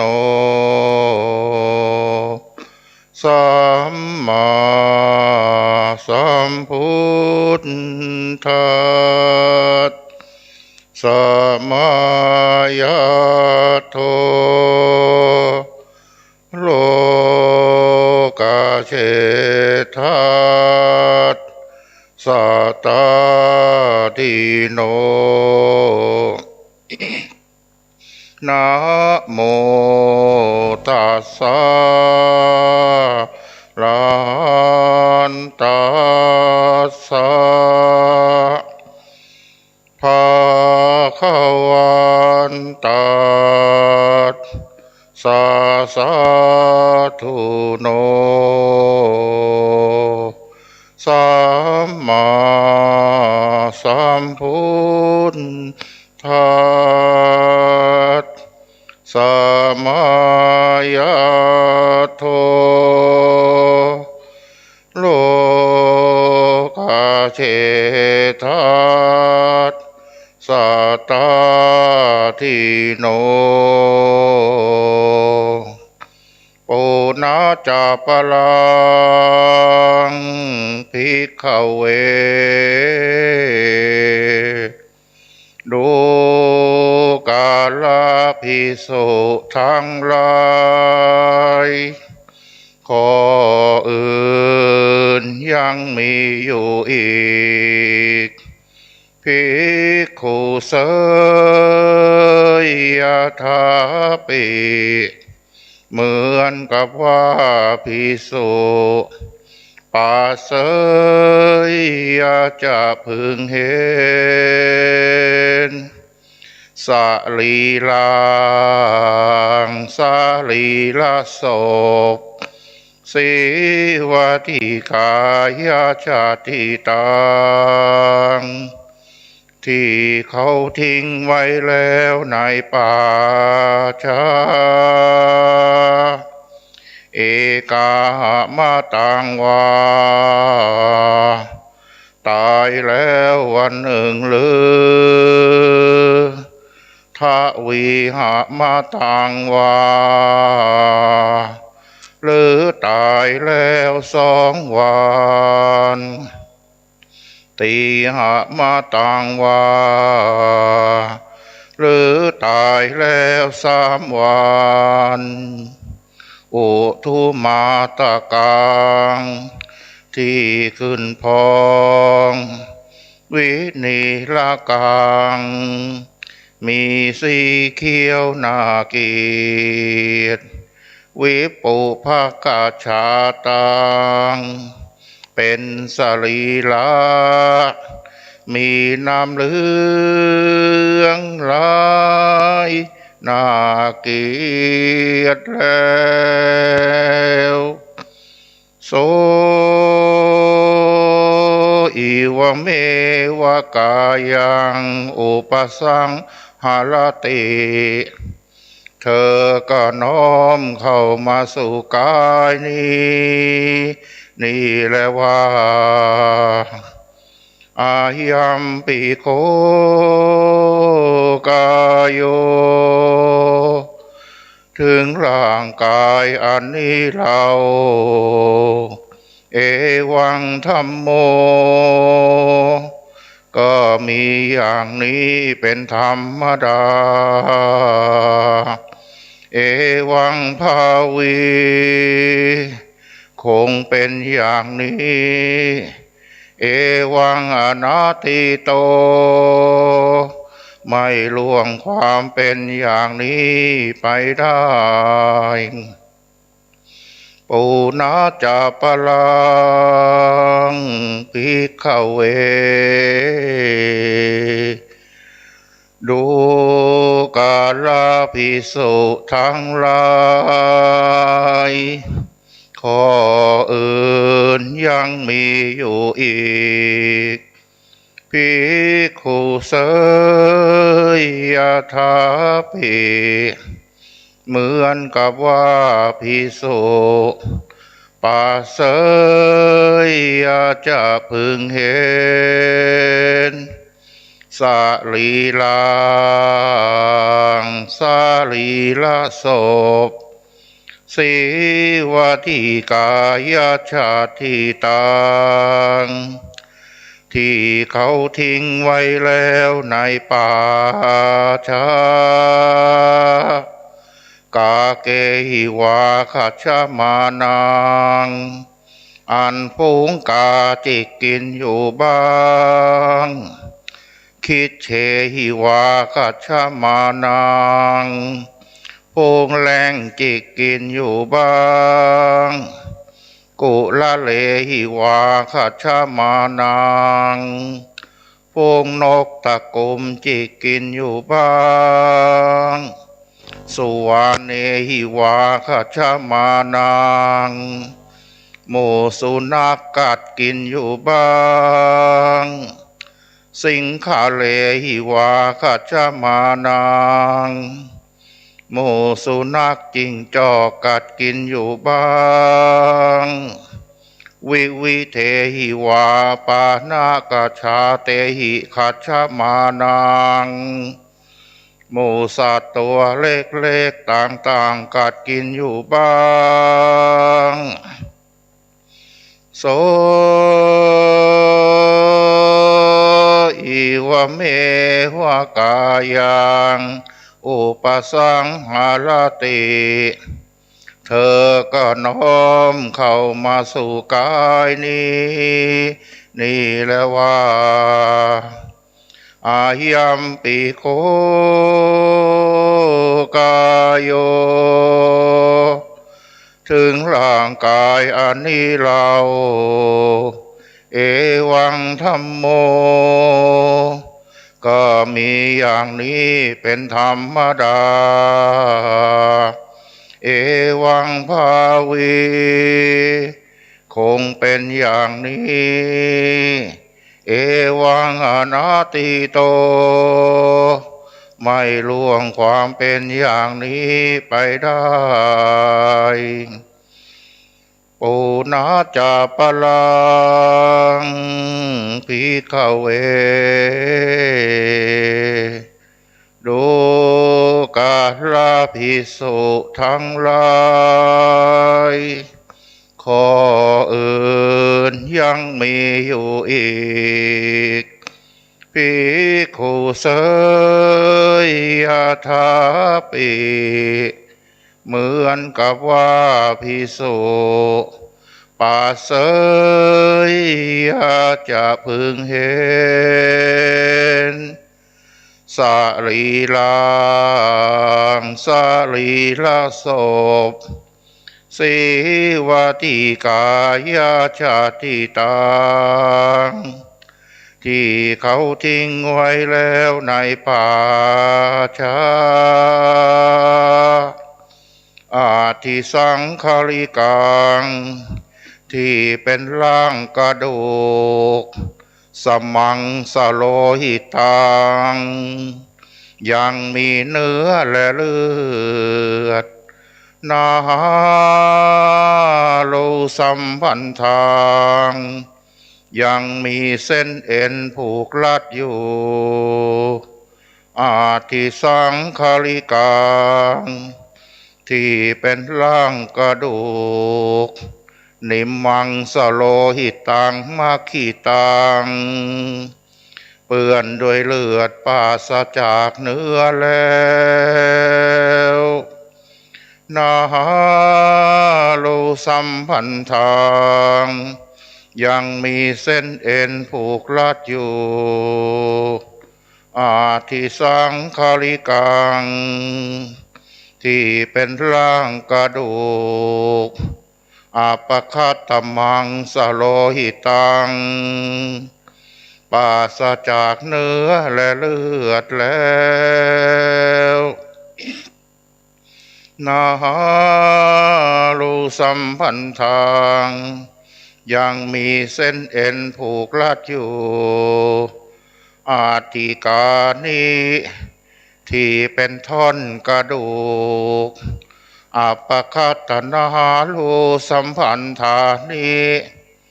ปราศจากเส้นเอ็นเครื่องผูกลัดแล้วทิสาวิคิตานิเลี่ยลายไปแล้วในทิศใหญ่และทิศน้อยอันเยนะหัตถทิกังกระดูกมือไปอยู่หน้าที่อื่นอันเยนะปาททิกังกระดูกเท้าไปอยู่หน้าที่อื่นอันเยนะชังคทิกังกระดูกแข้งไปอยู่หน้าที่อื่นอันเยนะอุลุตติกังกระดูกขาไปอยู่หน้าที่อื่นอันเยนะกติทิกังกระดูกสะเอวไปอยู่หน้าที่อื่นอันเยนะปินที่กันตะกัดทิกังกระดูกสันหลังไปอยู่หน้าที่อื่นอันเยนะภาสุกทิกังกระดูกสี่โครงไปอยู่หน้าที่อื่นอันเยนะอุลัตถิกังกระดูกหน้าอกไปอยู่หน้าที่อื่นอันเยนะอังสัตถิกังกระดูกไหลไปอยู่หน้าที่อื่นอันเยนะขีวัติกังกระดูกคอไปอยู่หน้าที่อื่นอันเยนะหนุทิกังกระดูกคางไปอยู่หน้าที่อื่นอันเยนะทันตทิกังกระดูกฟันไปอยู่หน้าที่อื่นอันเยนะศีสกตาหังกะโหลกศีรษะไปอยู่หน้าที่อื่นอาทิกานิที่เป็นท่อนกระดูกเสตานิมีสีขาวสังขวันโนปานิพานิเปรียบเสมือนด้วยสีสังอาทิกานิที่เป็นท่อนกระดูกปุญชกิตานิเป็นกองเลี่ยลายแล้วเตโลวสิกานิมีในภายนอกเลยปีหนึ่งไปแล้วอาทิกานิที่เป็นท่อนกระดูกปูตีนิโภจุลนกชาตานิเป็นจุลละเอียดแล้วโสอิวะเมวะกายังอุปสังหารติเธอก็น้อมเข้ามาสู่กายนี่แหละว่าอายัมปิโกกายโยถึงร่างกายอันนี้เรา เอวังธัมโมก็มีอย่างนี้เป็นธรรมดาเอวังภาวีคงเป็นอย่างนี้เอวังอนัตติโตไม่ล่วงความเป็นอย่างนี้ไปได้อิติอาชาตังวากาเยกายานุปัสสิวิหารติภหิทาวากาเยกายานุปัสสิวิหารติอาชาตปหิทาวากาเยกายานุปัสสิวิหารติสมุทัยธรรมานุปัสสิวากายสมิวิหารติวยธรรมานุปัสสิวากายสมิงวิหารติสมุทัยวยธรรมานุปัสสิวากายสมิงวิหารติอาติกายโยติวาปนาสสติปัจจุปัตติตาโหติยาวะเทวยานามัตตายปฏิสติมัตตายอนิสิโตจะวิหารตินาจะกินจิโลเกอุปาทิยติเอวัมปิโคภิกขเวภิกขุกายกายานุปัสสิวิหารตินวสีวติกาปพัง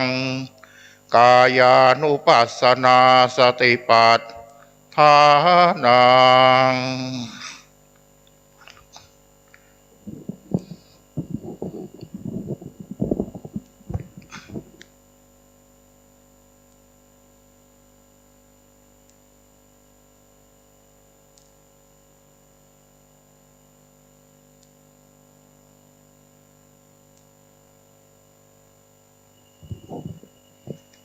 นั่งต่อไปอีกสักครู่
พอสมควรแก่เวลานะน้อมนึกพระธรรมที่ท่านอาจารย์ท่านได้บรรยายนวสีบัพพะสติปัฏฐานกายป่าช้าเก้าท่านสรุปตอนท้ายแต่ละวรรค ให้น้อมมาใส่ตัวให้น้อมมาใส่ตัวแล้วก็น้อมมาใส่ตัวว่าร่างกายเราเนี่ยจะต้องมาเกิดแก่เจ็บตายอย่างนี้อีกพระพุทธเจ้าพระปัจเจกพุทธเจ้าพระอรหันตเจ้าครูบาอาจารย์ท่านพุทธเอาท่านหลายท่านไม่มาอย่างเราแล้วเนาะท่านไปกันหมดแล้วก็แผ่เมตตาให้ตัวเราเองก่อนขออ้างเอาคุณพระรัตนตรัยบุญบารมีของท่านอาจารย์ที่นำพระธรรมคำสอนของพระองค์เรื่องมหาสติปัฏฐานสูตรกายคตาสตินวสีบัพพะแผ่มายังกายยังใจเราเนาะอหังสุกิโตโหมิอหังสุขิโตโหมิ ขอให้ข้าพเจ้า ขอให้ข้าพเจ้าจงมีความสุขเถิดมีความสุขเถิดอหังนิจทุโขมิ อหังนิทุโขโหมิ ขอให้ข้าพเจ้า ขอให้ข้าพเจ้าปราศจากความทุ ป กข์ ราศจากความทุกข์อหังอเวโรมิ อหังอเวโรโหมิ ขอให้ข้าพเจ้า ขอให้ข้าพเจ้าปราศจากเว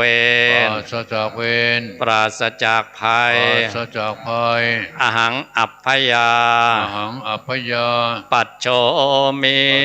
โหมิ ขอให้ข้าพเจ้า ขอให้ข้าพเจ้าปราศจากความพยาบาปท ราศจากความพยาบาทปราศจากความเบียดเบียน ปราศจากความเบียดเบียนอหังอนิโคมิ อหังอานิโคโหมิ ขอให้ข้าพเจ้า ขอให้ข้าพเจ้าปราศจากความทุกข์กายทุกข์ใจ ปราศจากความทุกข์กายทุกข์ใจสุขีอัตตานัง สุขีอัตตานังปริหารามิ ปริหารามิ ขอให้ข้าพเจ้า ขอให้ข้าพเจ้าจงมีแต่ความสุขกายสุขใจ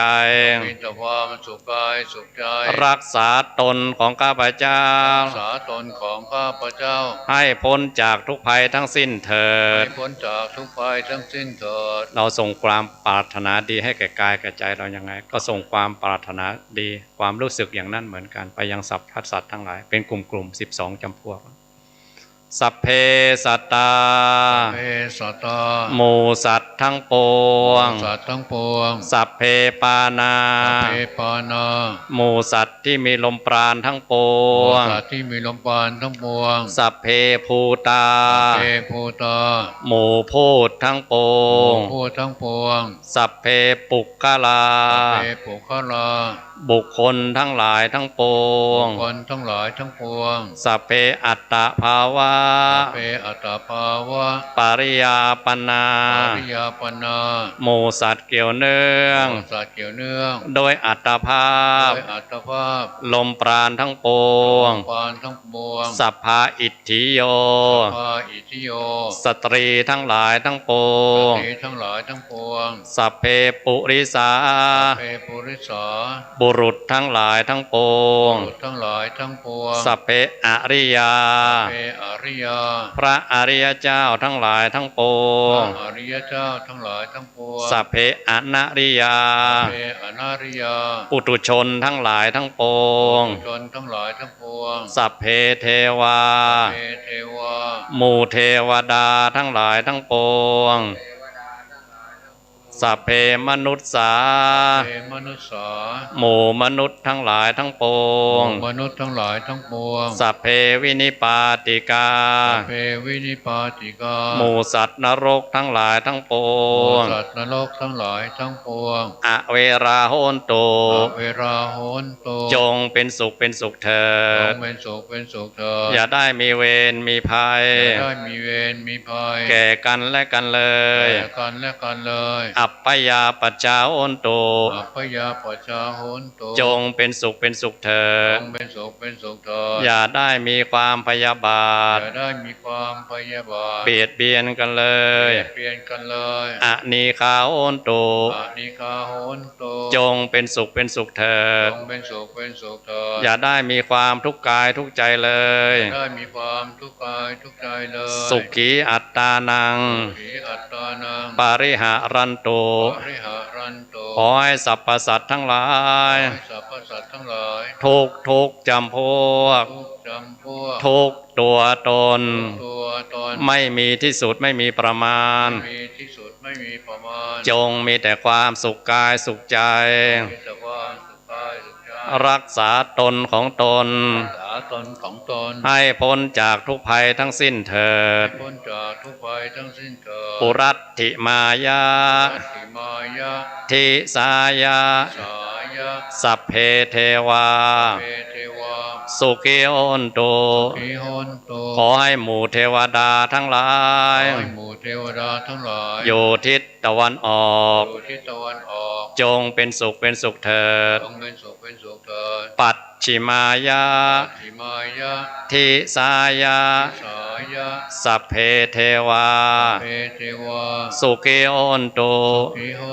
ขอให้หมู่เทวดาทั้งหลายอยู่ทิศตะวันตกจงเป็นสุขเป็นสุขเถิดอุตตรายาทิสายาสัพเพเทวาสุขิโอนตุขอให้หมู่เทวดาทั้งหลายอยู่ทิศเหนือจงเป็นสุขเป็นสุขเถิดทักขินายาทิสายาสัพเพเทวาสุขิโอนตุขอให้หมู่เทวดาทั้งหลายอยู่ทิศใต้จงเป็นสุขเป็นสุขเถิดปุรัตถิมายาอนุทิสายาสัพเพเทวาสุขิโอนตุ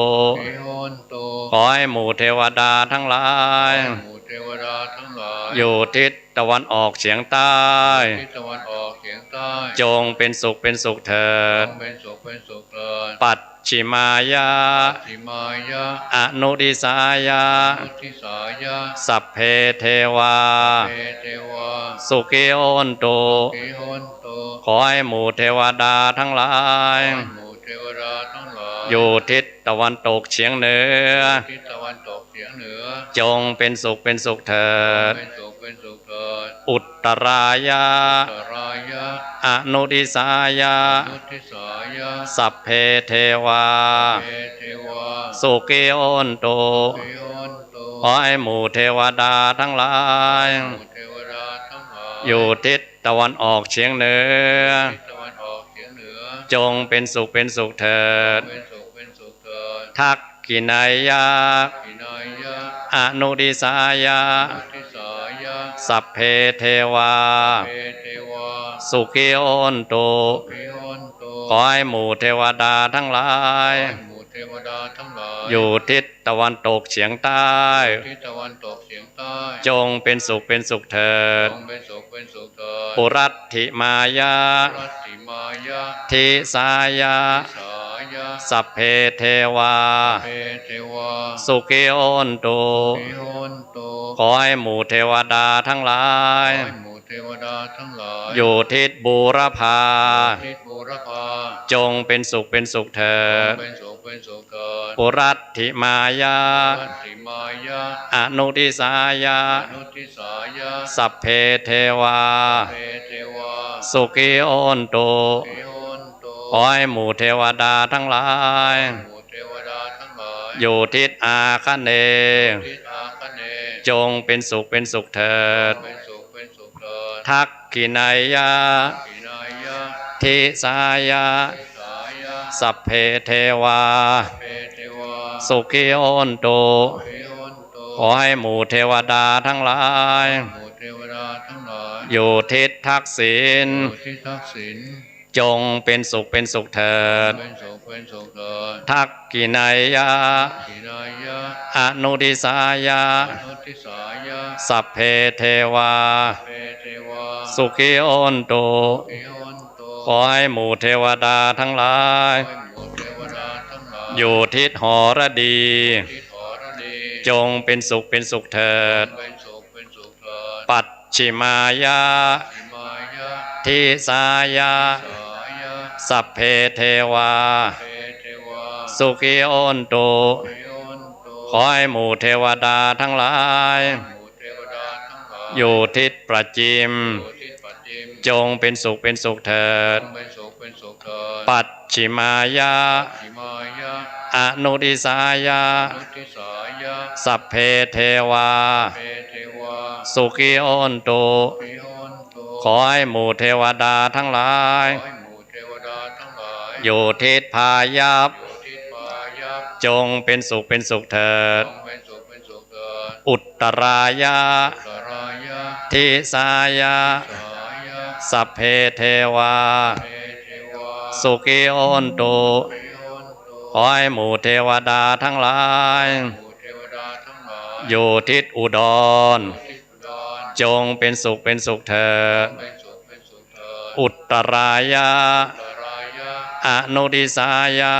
ทิสายะ สัพเพเทวา เปเทวา สุขีโอนตุ ปิโอนตุ ขอให้หมู่เทวดาทั้งหลาย ให้หมู่เทวดาทั้งหลาย อยู่ทิศอีสาน ทิศอีสาน จงเป็นสุขเป็นสุขเถิด เป็นสุขเป็นสุขเถิด เหตุทิมายะ อิมายะ ทิสายะ ทิสายะ สัพเพเทวา เปเทวา สุขีโอนตุ ปิโอนตุ ขอให้หมู่เทวดาทั้งหลา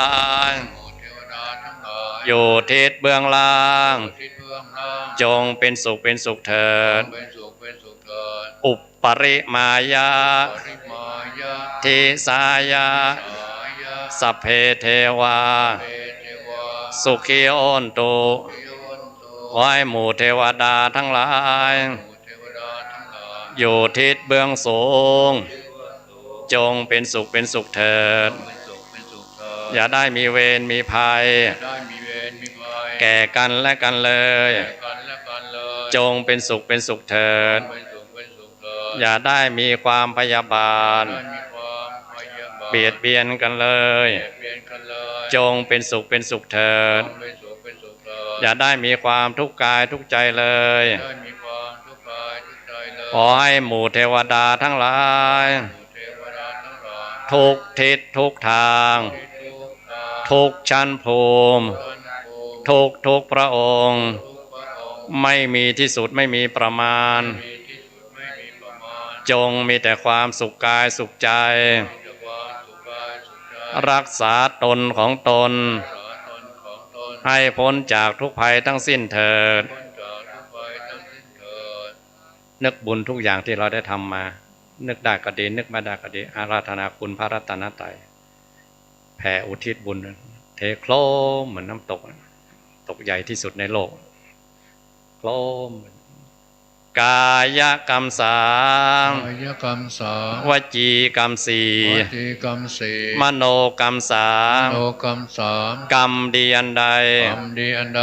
เป็นบุญกุศล เป็นบุญกุศล ที่ข้าพเจ้า ที่ข้าพเจ้า ได้กระทำแล้ว ได้กระทำแล้ว ด้วยกายวาจาใจ ด้วยกายวาจาใจ ในอดีตชาติก็ดี ในอดีตชาติก็ดี ปัจจุบันชาติก็ดี ปัจจุบันชาติก็ดี วันนี้ก็ดี วันนี้ก็ดี คืนนี้ก็ดี คืนนี้ก็ดี เดี๋ยวนี้ก็ดี เดี๋ยวนี้ก็ดี ขอให้ถึง ขอให้ถึง แก่ท่านทั้งหลาย แก่ท่านทั้งหลาย ที่มีภพมีภูมิ มีภพมีภูมิ มีชาติเป็นแดนเกิด มีชาติเป็นแดนเกิด มีชรามีมรณะ มีชรามีมรณะ มีชีวิต มีชีวิต มีจิต มีจิต มีวิญญาณ มีวิญญาณ มีขันธสันดาน มีขันธสันดาน มีวิบากแห่งกรรม มีวิบากแห่งกรรม มีการกระท มีการกระท ำเจ้ากรรมนายเว ำ ร เจ้ากรรมนายเวร เจ้าการบัญชี เจ้าการบัญชี ท้าวจตุโลกบาลทั้งสี่ จตุโลกบาลทั้งสี่ ยมมาบาล ยมบาล มนุษย์หนึ่ง มนุษย์หนึ่ง สวรรค์หก สวรรค์หก พรหม20 พรหม20 อบายภูมิทั้งสี่ อบายภูมิทั้งสี่ บัดนี้ บัดนี้ ข้าพเจ้า ข้าพเจ้า สร้างกองการกุศล สร้างกองการกุศล ผลเจริญพุทธมนต์ ผลเจริญพุทธมนต์ ผลอานิสงส์ฟังพระธรรม เสริมฟังพระธรรม กายคตาสติ กายสตาสติ นวสีปภะ สีปภา ผลแผ่เมตตา แผ่เมตตา ผลอุทิศบุญ ผลอุทิศบุญ ขอให้ถึง ขอให้ถึง แก่ท่านทั้งหลาย แก่ท่านทั้งหลาย ที่ข้าพเจ้า ที่ข้าพเจ้า ได้เอ่ยนามมาแล้วนั้น ได้เอ่ยนามมาแล้วนั้น ไม่ได้เอ่ยนามก็ดีตลอดกาลนานเธออิตังตานะกัมมังเนปานาปัจจัยโยโหนตุโนนิจังอิตังกัมมังเนปานาปัจจัยโยโหนตุโนนิจังอิตังภาวนานาปัญจัยโยโหนตุโนนิจังยังกินจิกุศสาลังกัตตปังกัมมังสัพเพหิกาเตหิปุญญังโนอนุโมทันโตโสนันโตวัสสามิงทาเนอติคาตาติคายุกาสัทธาโอนโตสัพตาสุขีอัตตานังปาริหารันตุมาตาปิตาสุขีตาโอนโตตุมุนจันโตสัพเพญาติกาสุขีตาโอนโตตุกาปามุนจันโตสัพเพอะยาติกาตุกาปามุนจันโตสัพเพปิสาสัพเพยัคขาสัพเพสุกิตาโอนโตตุกาปามุนจันโตสัพเพนักขัตตาสุโอนโตตุกาปามุนจันโตสัพเพเทวาสุกิตาโอนโตตุกาปามุนจันโตสัพเพอาจาริโยปัจจายาสุกิตาโอนโตตุกาปามุนจันโตสัพเพสัมปตินังสามิจันตุโวนั่งคุกเข่าเนาะวันตามีพุทธังสัพพังเมโตสังธรรมะธรรมเมปันเตวันตามิธัมมังสัพพะโตสังฆัมมะธรรมเมปันเตวันตามิสังฆังสัพพะเมโตสังฆัมมะธรรมเมปันเตวันตามิปัจจาจาริเยสัพพังเมโตสังกัมมะเมปันเตวันตามิกัมมัฏฐานังสัพพังเมโตสังกัมมะตาเมปันเตวันตามิอารัมเมปัตตาสีมายังสัพพังเมโตสังกัมมะเมปันเตวันตามิติยังสัพพังสัพพัทธาเนสุปฏิติตาสาริราธาตุมหาโพธิงสักกาลังสัตตานากะโลเกเทวะโลเกพรหมะโลเกเตเปสาริราธาตุโยเกสาธาตุโยอะระหันตาธาติยังกันตะกุติงจตุราสิติสาเสธรรมขันเทสัพเปตังปาตเจติอาหังวันตามิสัพปะกราบหนึ่งกราบสองกราบสามมอบลงไปนะนึกถึงพระคุณพ่อพระคุณแม่พระคุณครูบาอาจารย์ทั้งหลายสังขารร่างกายนี้ที่เรามาปฏิบัติธรรมพ่อแม่ให้มาความรู้ต่างๆนานาครูบาอาจารย์ท่านให้มากราบแล้วนึกถึงคุณท่านเลยหัวหมอบกับพื้นไปเลยสาธุวันตามิพันเตสัพพังอาขะมะทาเมพันเตมยากาตังมินาอนุโมทิตาปังสามินากะไมหังทาตพังสาธุสาธุสาธุอนุโมทามิเหลวมากันน้ำปันนะบึ้มมาเลย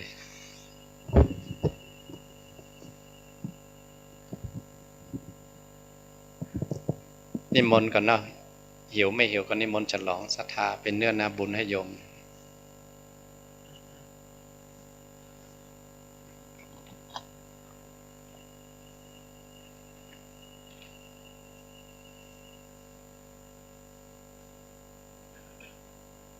ฟังท่านอาจารย์ละม้วน เรายังไม่ถึงก็ฟังไว้หน่อยกันเนาะฟังแล้วมันม่วนเป็นคำตรัสของพระพุทธองค์โดยตรงครูบาอาจารย์ท่านเก่งเนาะสืบกันมาเป็นพันปีไม่ให้ได้สูญหายเจ้าค่ะสาธุสาธุ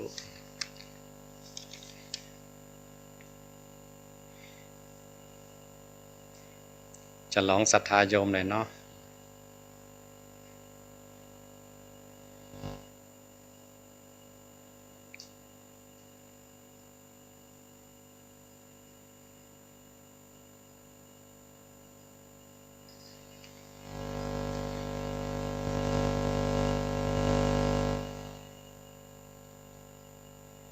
หลวงพี่ที่เคยมาแล้วไม่ว่านะแต่ให้หลวงพี่ที่ไม่เคยมา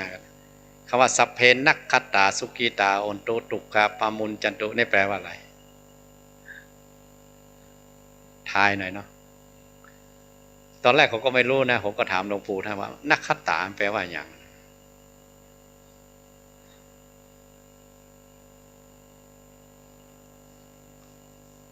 ให้สวดภาษาเหนือให้เพราะก็ต้องใส่มาจัตตวาเข้าไปข้างบนอรหัตโตก็อรหัตโตนักขัตตาก็นักขัตตา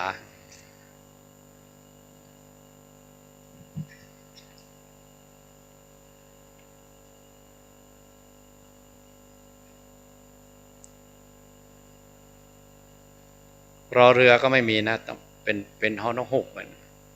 โรงเรียนก็เป็นโฮงเฮียน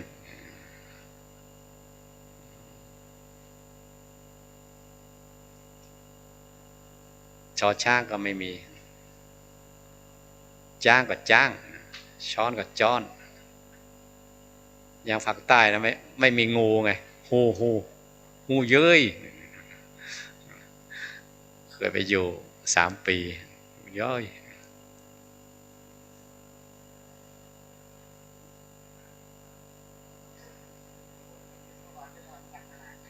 บางภาคก็มีศัพท์เฉพาะเคยไปอยู่101เขากำลังบั้งไฟมี2อย่างนะแบบก็มีแบบไปจุดก็มีแบบนี่มีแห่นางลำนางฟ้อนเต้งยาวกันเป็นกิโลแปลว่าประดับประดาตกแต่งให้สวยงามไม่ได้ไปจุดแห่แบบบั้งไฟประดับประดา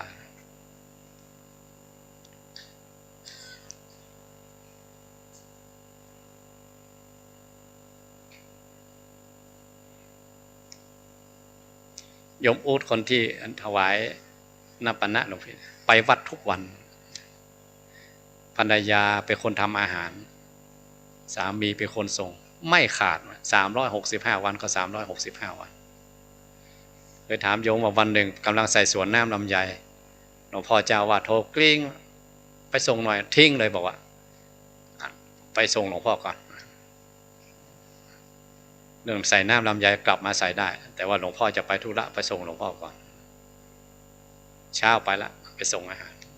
ถามว่าเคยขาดไม่เคยขาดหลายปีมาแล้วอะไรศรัทธาปานนั้นเนาะ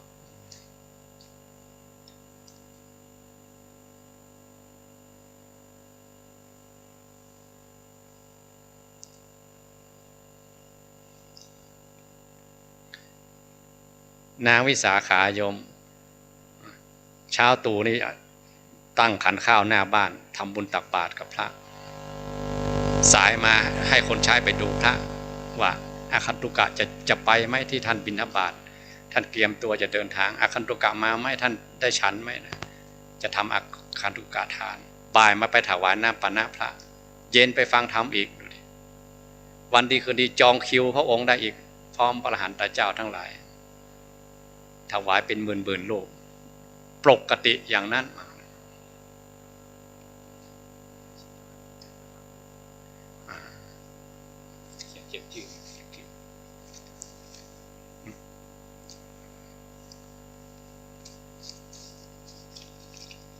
นางกิติยาพาคนเป็นพันคนโยมนะไปคนใช้แกเยอะเนาะไปวัดออกไปวัดโจรมันรู้ว่าแม่นายกิติยาพร้อมคนใช้คน ญาติพี่น้องภัยปัดปล้นบ้านเลยโอ้คนใช้ก็ไปกระซิบมันหนีไปได้มีทางลับหนีไปบอกให้นายกำลังฟังธรรมนายโจรปล้นทรัพย์สมบัติเราไปหมดบ้านแล้วมันเอาไว้ช่างมันไปเลยอริยทรัพย์ที่พระองค์กำลังเทศนามีค่ากว่านั้นนับประมาณไม่ได้ไม่ต้องเอามาละหัวหน้าโจรได้ยินสะดุ้งเราจะมาเอาซากเอาเดนอะไรกับคนบุญที่เขาไม่เอาแล้วโอ้คำนี้สะดุดใจโจรเหมือนกันกลับมาบวชหมดโจรแท้ๆนะไปปล้นบ้านเขากลับมาบวชไปเป็นพระอรหันต์กันหมดโจรกลับใจก็กลับใจจริงๆนะสมัยพุทธกาลเขาเด็ดขาดปานนั้นนะโยมนะพอฟังธรรมพระองค์ก็ไปเลยฟังธรรมก็ไปเลยเราก็ต้องมาฝึกขัดเกลากันเนาะสวดมนต์ไหว้พระเจริญสมถะเจริญวิปัสสนาว่าสร้างบุญสร้างบารมีเราไม่มีขีปะพิญญาเนาะบุญเรายังน้อย